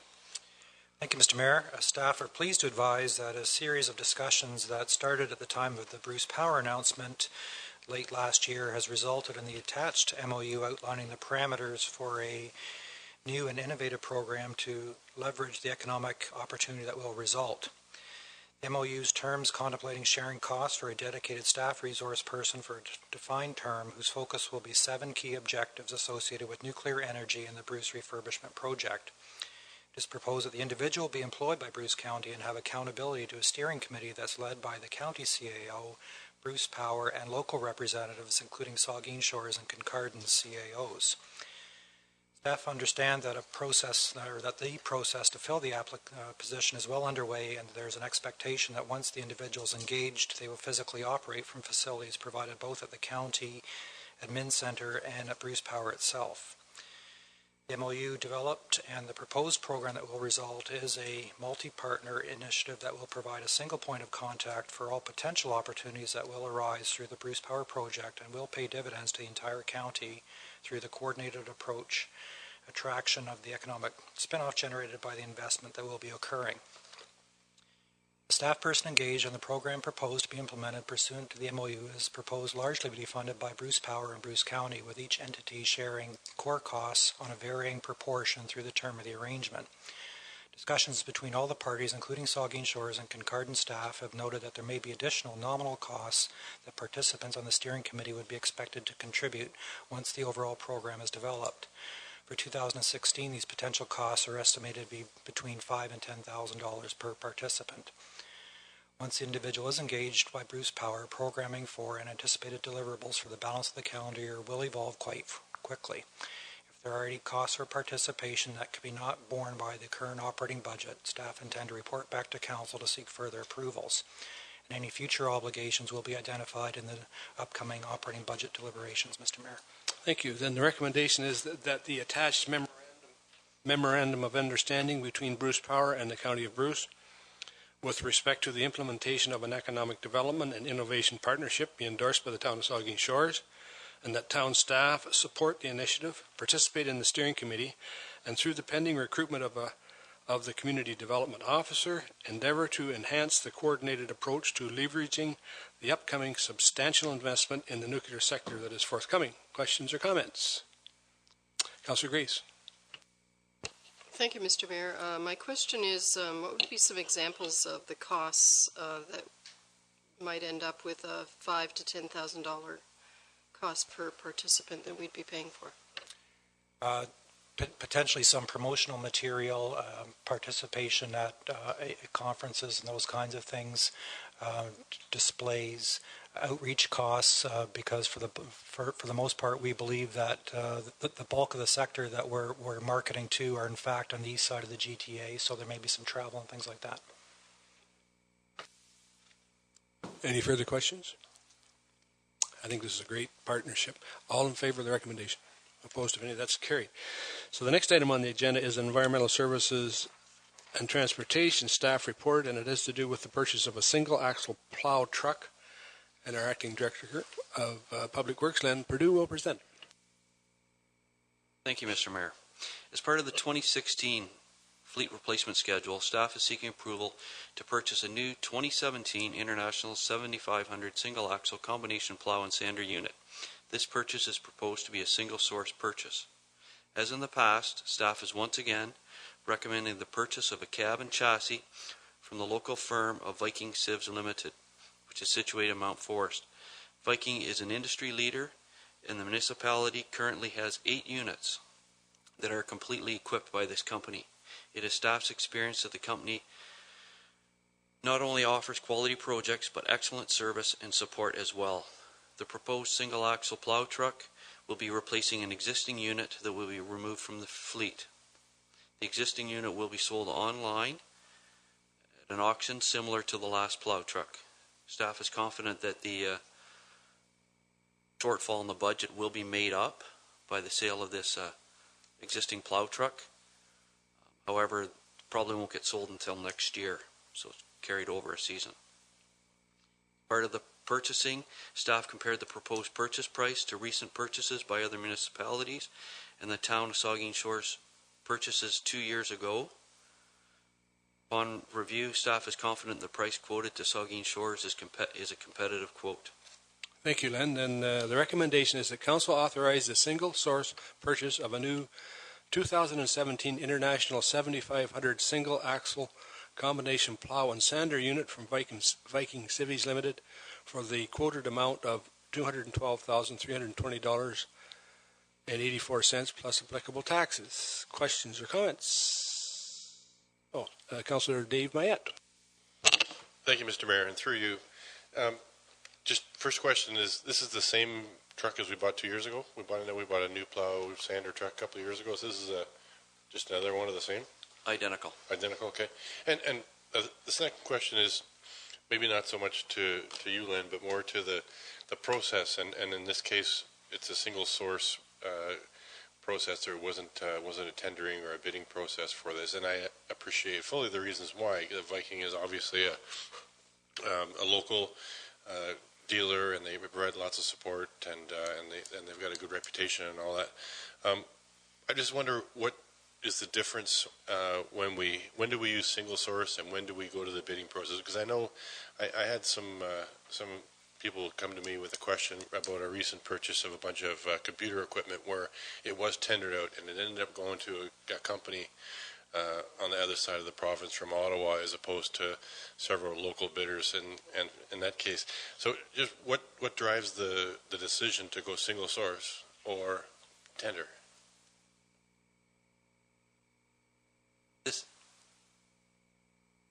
From our end of things, from the public works standpoint, this is the only vehicle we single source. As a town standard, I'm not sure what other rationale there is. Through Mr. Mayor, I think the town tries to obtain multiple bids where you can define a product that is made available through a variety of sources. I think in this particular case, this particular unit is something that is local. It is something the mechanics are quite familiar with and performs very, very well, which is why we're recommending the exception. Could it be that when we bought one 2 years ago, we tendered it out and got several quotes, and then you're saying this is the same process?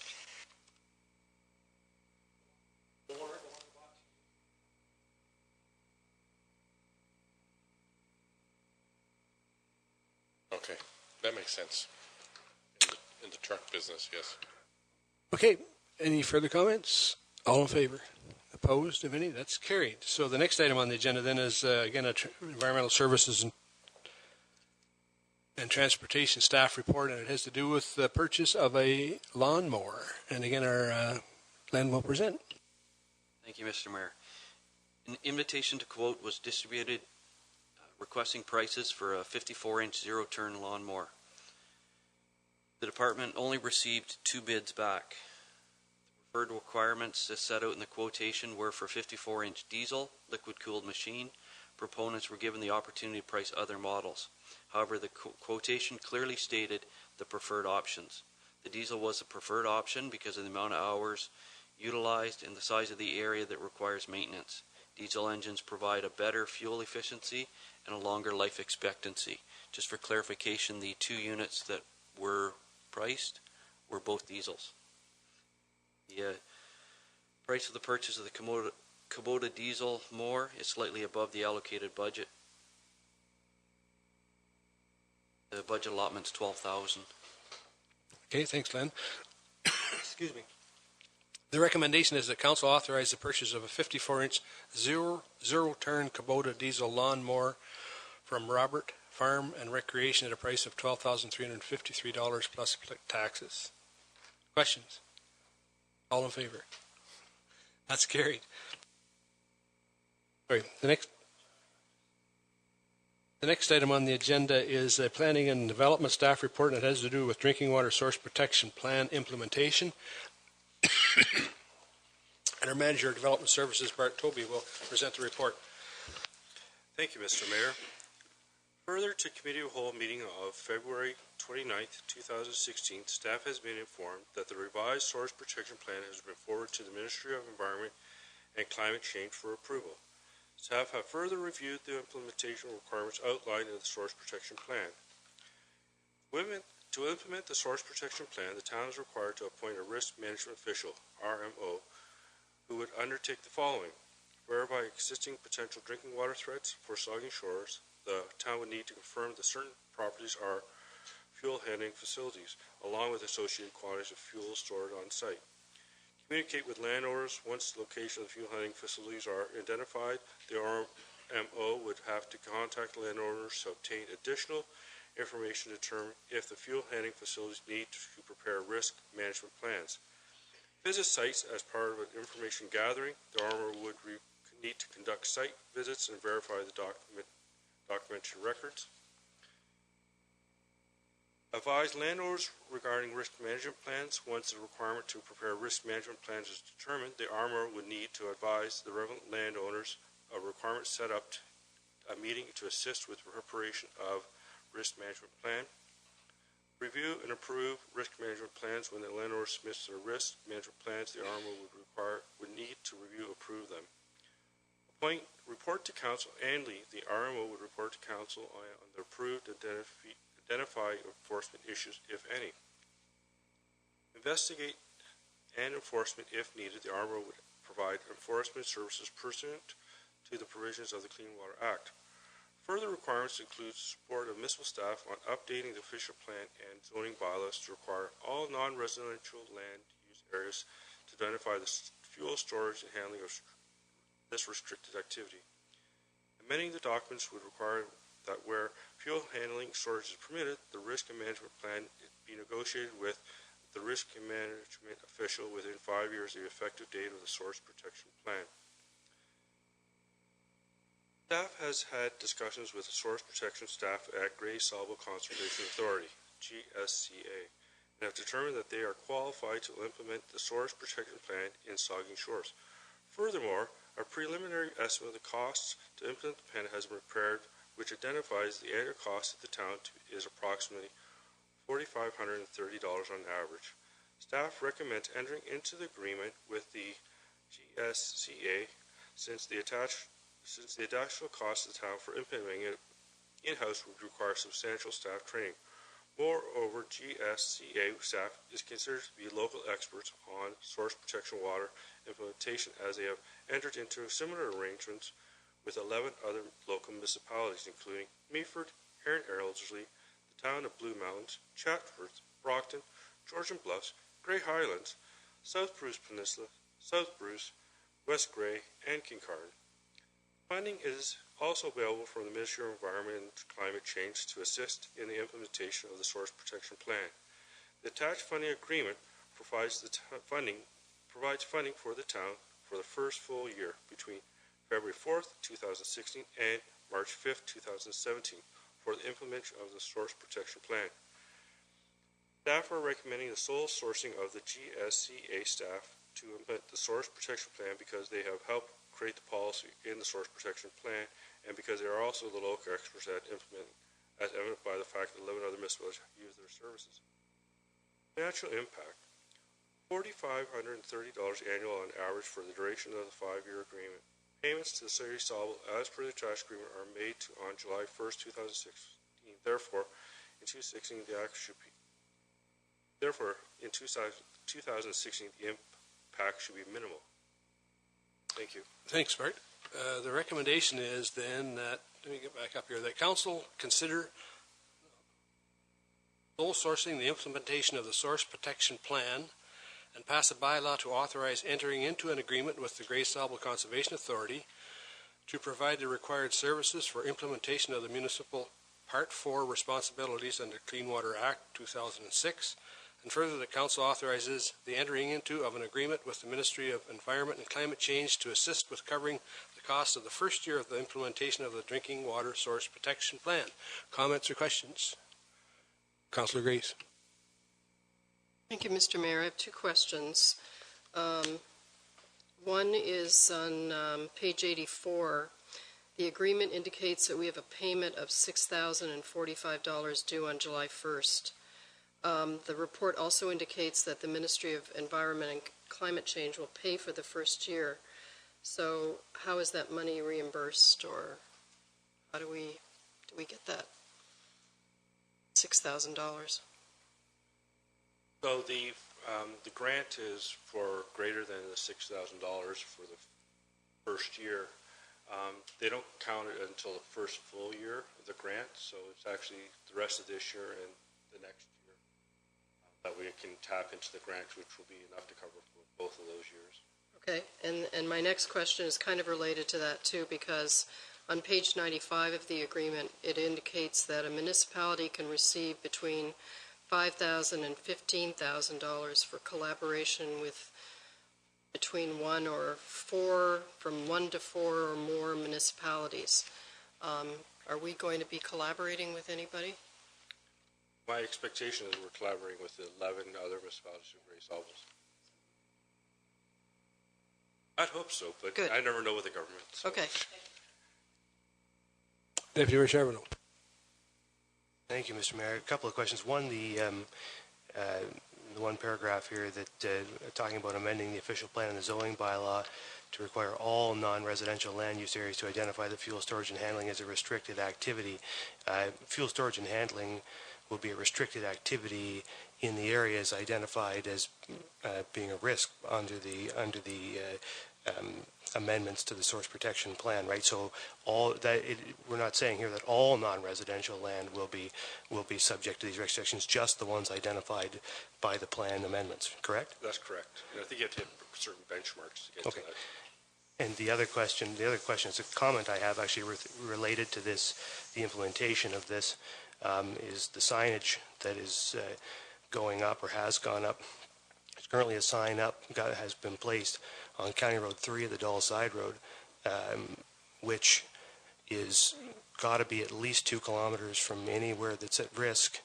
There is no risk there, no identified risk. It is indeed, I don't even know how far it is to the start of the intake protection zone there. It might be there, but there's no risk. So I guess why would we be, doesn't it make a mockery of the system, of the process to identify risks where none exist? And maybe we should make a comment to source protection or to whoever is responsible for placing this signage that if there's going to be signs identifying risk areas, that we should actually be identifying actual risk areas and not imaginary ones. I think you're absolutely right. Yes, I think we should, and I think we probably can deal with that. Is the persons that put those signs up need some better guidance, I suspect. Excellent. Thank you, Mr. Mayor. And we'll leave that with staff to deal with that. Any further questions? All in favor? Opposed, if any? That's carried. So, and the next item on the agenda is a yes. Just Bob, if you could indulge me for just a moment.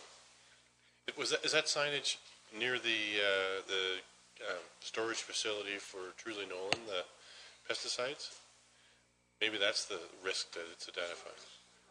No, just fuel that's a risk. Just fuel, yeah.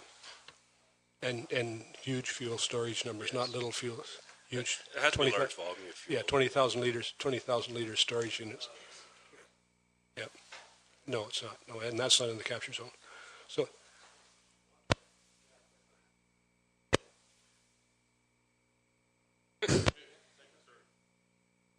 Sorry.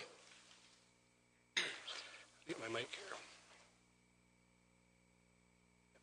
The next item on the agenda is the staff report and the subdivision agreement on Lord Elgin Development Limited, Summerside Division, Phase 2, Stage 1, and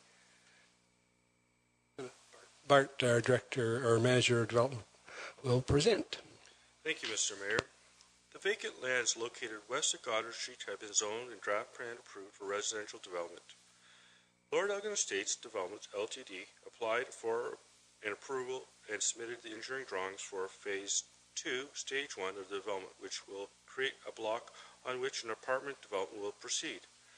The apartment development may comprise of up to 150 dwelling units.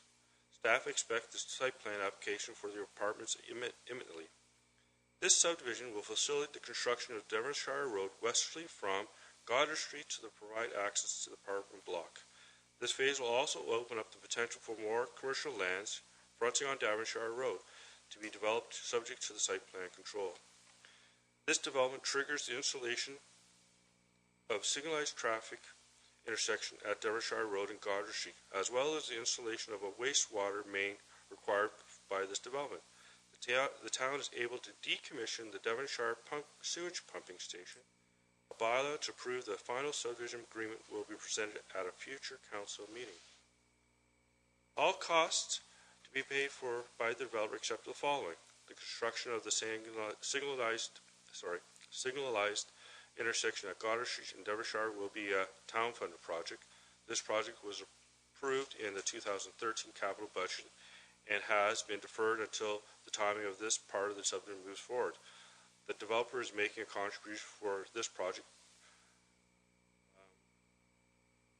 Project cost of $108,000 with 50% funded by the developer, 25% of the funding from the tax base and 25% funding from DC reserves. The share of the oversizing of the water and wastewater mains as part of this development are subject to projects identified in the 2011 development charge background study, a total of $58,075.50. EMAC on subject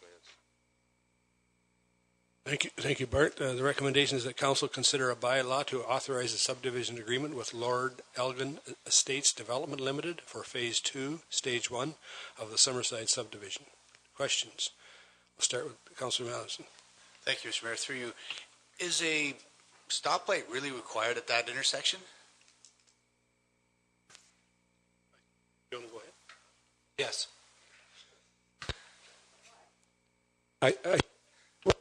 There will, Len can probably do that, but there'll be warrants that need to be met.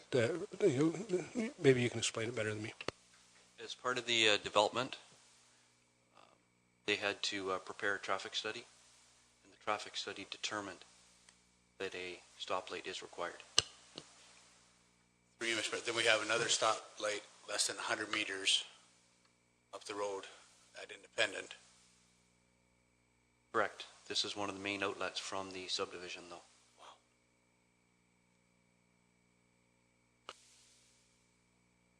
Councillor Dave Mayap. Thank you, Mr. Mayor. Through you.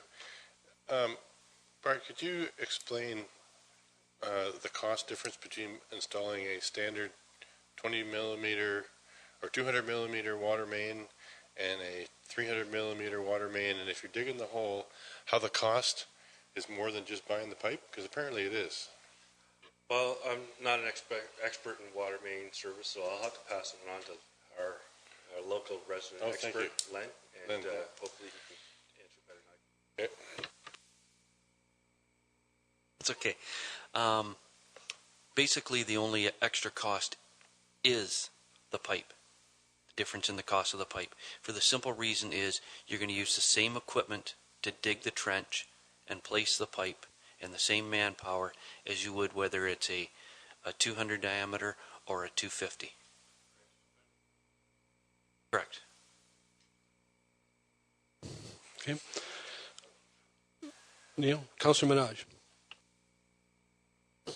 Thank you, Mr. Mayor. I was fortunate to have a nice long discussion with Jay and Bart on this project this afternoon. And one of the things that was left with me was the thought about the width of the road at Devonshire, and it's got an extraordinary large bulge in it there for whatever reason. So I was hoping to ask that I don't believe we can just install a regular stoplight. I think we're going to have something different. So I was hoping to see what the plan is based on the width of the road and the lane sizes, because I think that it's wider there, and I'd like staff to bring back a comment on that, please. I think you can probably comment on that. No, then yeah, go ahead. Through you, Mr. Mayor, of course I can comment on it. The intersection has to be approved through the MTO, and as part of the construction of the intersection, there is required turning lanes.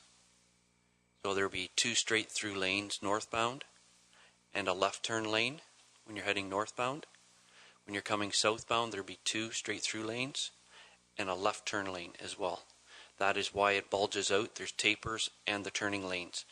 Back in, I do believe it was 2007, when we reconstructed that portion of Goddard Street, we built the road to accommodate this intersection and just never put the signal lights in. Go ahead. Thank you. That makes sense. And I wondered now if it would have the same island treatment that it does at Tomlinson, the physical island structures for the left turn lanes. We can do it one of 2 ways. we can either put physical island structures in, or we can do it with paint markings. Okay. Yep. Vice Deputy Mayor Huber. Okay. So I'm going to ask the question, and all in favor of the recommendation? Opposed, if any? That's carried. I think we're getting very close to our curfew here at 11 or 10 o'clock for Committee of the Whole, so I need a motion to extend, moved by Councillor Madison, seconded by Deputy Mayor Charbonneau, that we extend Committee of the Whole beyond 10 o'clock. All in favor? That's carried. So we just have a few items left then.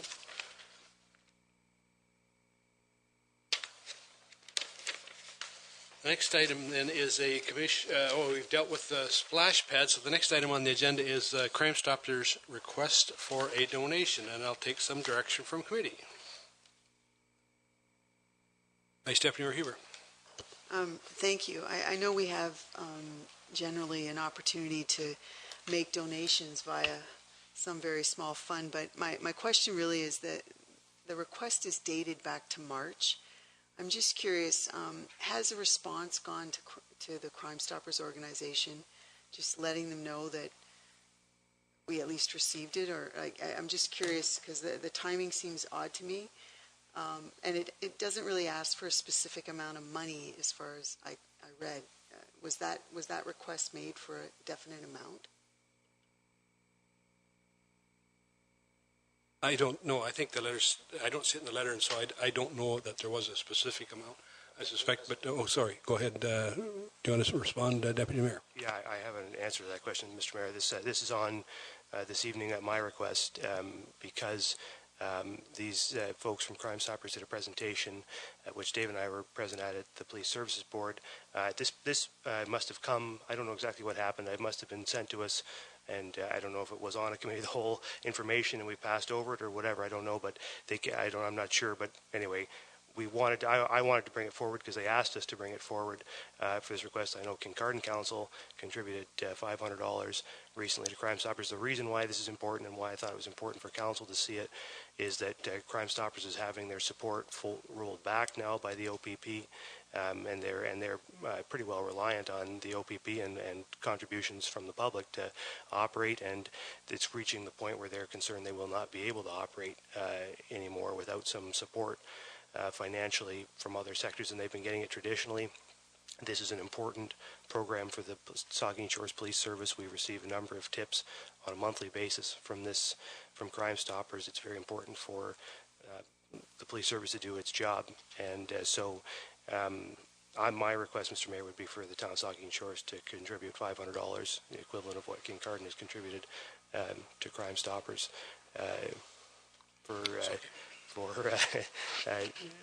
to contribute that much. Okay, a motion to 500. Second by, okay, any discussion on the 500? All in favor? That's carried. So, thank you. There are 12 items there for committee petitions for committee of the whole information. If anybody has any specific questions, we'll start here with Vice Deputy Mayor Huber. It's just to add to the information. Number one on the list about the small grant that was received from the Ministry of Tourism, Culture and Sport.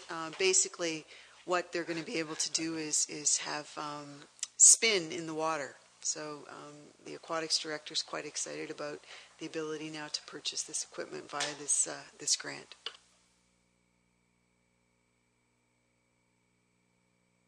Any further questions? If not, then we have an information report there. It's there. I don't know that anybody needs to present it. It's about Southampton community mailbox locations, I guess. Vice Deputy Mayor Huber. It's just a question.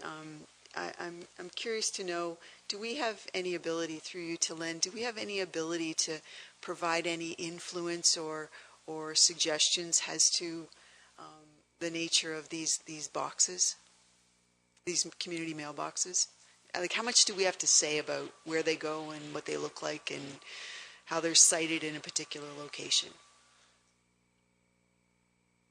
The appearance of them, they have a standard mailbox, is going to look a certain way. They've changed them from just being the plain brown to they're a little more colorful now. They've picked the locations that they feel are best for them, and due to the number of residents that will be picking up their mail there, determines the number of boxes. Due to the number of boxes, it determines the configuration. And after that, it's just trying to find a nice fit and a safe location. So we can fluctuate them a little bit. Some of them we've managed to, lack of better words, hide off the road. But trying to get them in better spots where the roads are a little wider. I think that doesn't like the protocol, and I read it at one time, says they just need to consult with this. So I think the ultimate decision is with Canada Post. But they do also have a series of guidelines that determine where how setbacks and that type of thing, and safety guidelines. But the ultimate decision is with Canada Post. The question really comes from the fact that we have one in Southampton on Emerald Drive, just behind the Max Milk, which is a totally bizarre location. There's no sidewalk access really to it, no parking. So I would just hope that with the new ones that there's sort of a better sighting. And the one in particular that I just think has some interesting opportunities and challenges is Miramichi Bay Road and South Street, which is a pretty loaded up intersection. So I'd be curious, and it's a lot of boxes. So I'd be curious to know how you'd fit it into any area there. But I'll just follow up with you directly. I'll clarify that. It is on South Street. It's not on Miramichi Bay Road. It's just close to the intersection. Councillor Minaj. Mr. Mayor, the former deceased mayor of Port Elgin, Fred Worth, was very instrumental in negotiating hard-nosed with the federal government post office to locate and design a different style of mailbox in the former municipality of Port Elgin. I bring that up because several of them, if not all of those styles, were off-road. You drove off the road, the current street system, to access your mailbox. And I think that many cities where my girls live in Waterloo, they are doing the same thing. They're using widened portions of the road systems in the municipality, road allowance, and they're pushing the mailbox back, and they're using a rudimentary, to some extent, pull-off lane so that people can drive off the main street to get to their mailbox. I would like to think that we could ask staff to ask for similar considerations. I think any one of us can do that. I don't think we need that always on staff. I think if you've got some experience with it with the former mayor, I would recommend that you get a hold of Canada Post and tell them what was happened. And I mean, any one of us can do that. But again, they do consult, and that is consult. Okay. Go ahead, Councillor Dave Mayette. Thank you, Mr. Mayor, and I will take your advice and maybe consult with them, because what I was going to say is many of the residents who live in the rural areas or on rural mail routes, and myself, and I know a number of people that live on our road, would love to have a community mailbox, because we're having to upkeep our mailboxes, and half the time they're getting knocked over by snow plows, and half the time the mail ends up in the ditch. And I would love it if there was a community mailbox at the end of the road that we could have a convenient place to pick up our mail, as opposed to fighting the elements to get out to the end of the road sometimes. So I will maybe express my sentiments to Canada Post. That's not a unanimous opinion in the country, I can assure you. We're driving somewhere to it instead of walking out your mail. Anyways, we've had it. So that's the end of our agenda. A motion to adjourn. Councillor Grace and Councillor Mayette, all in favor? We're adjourned.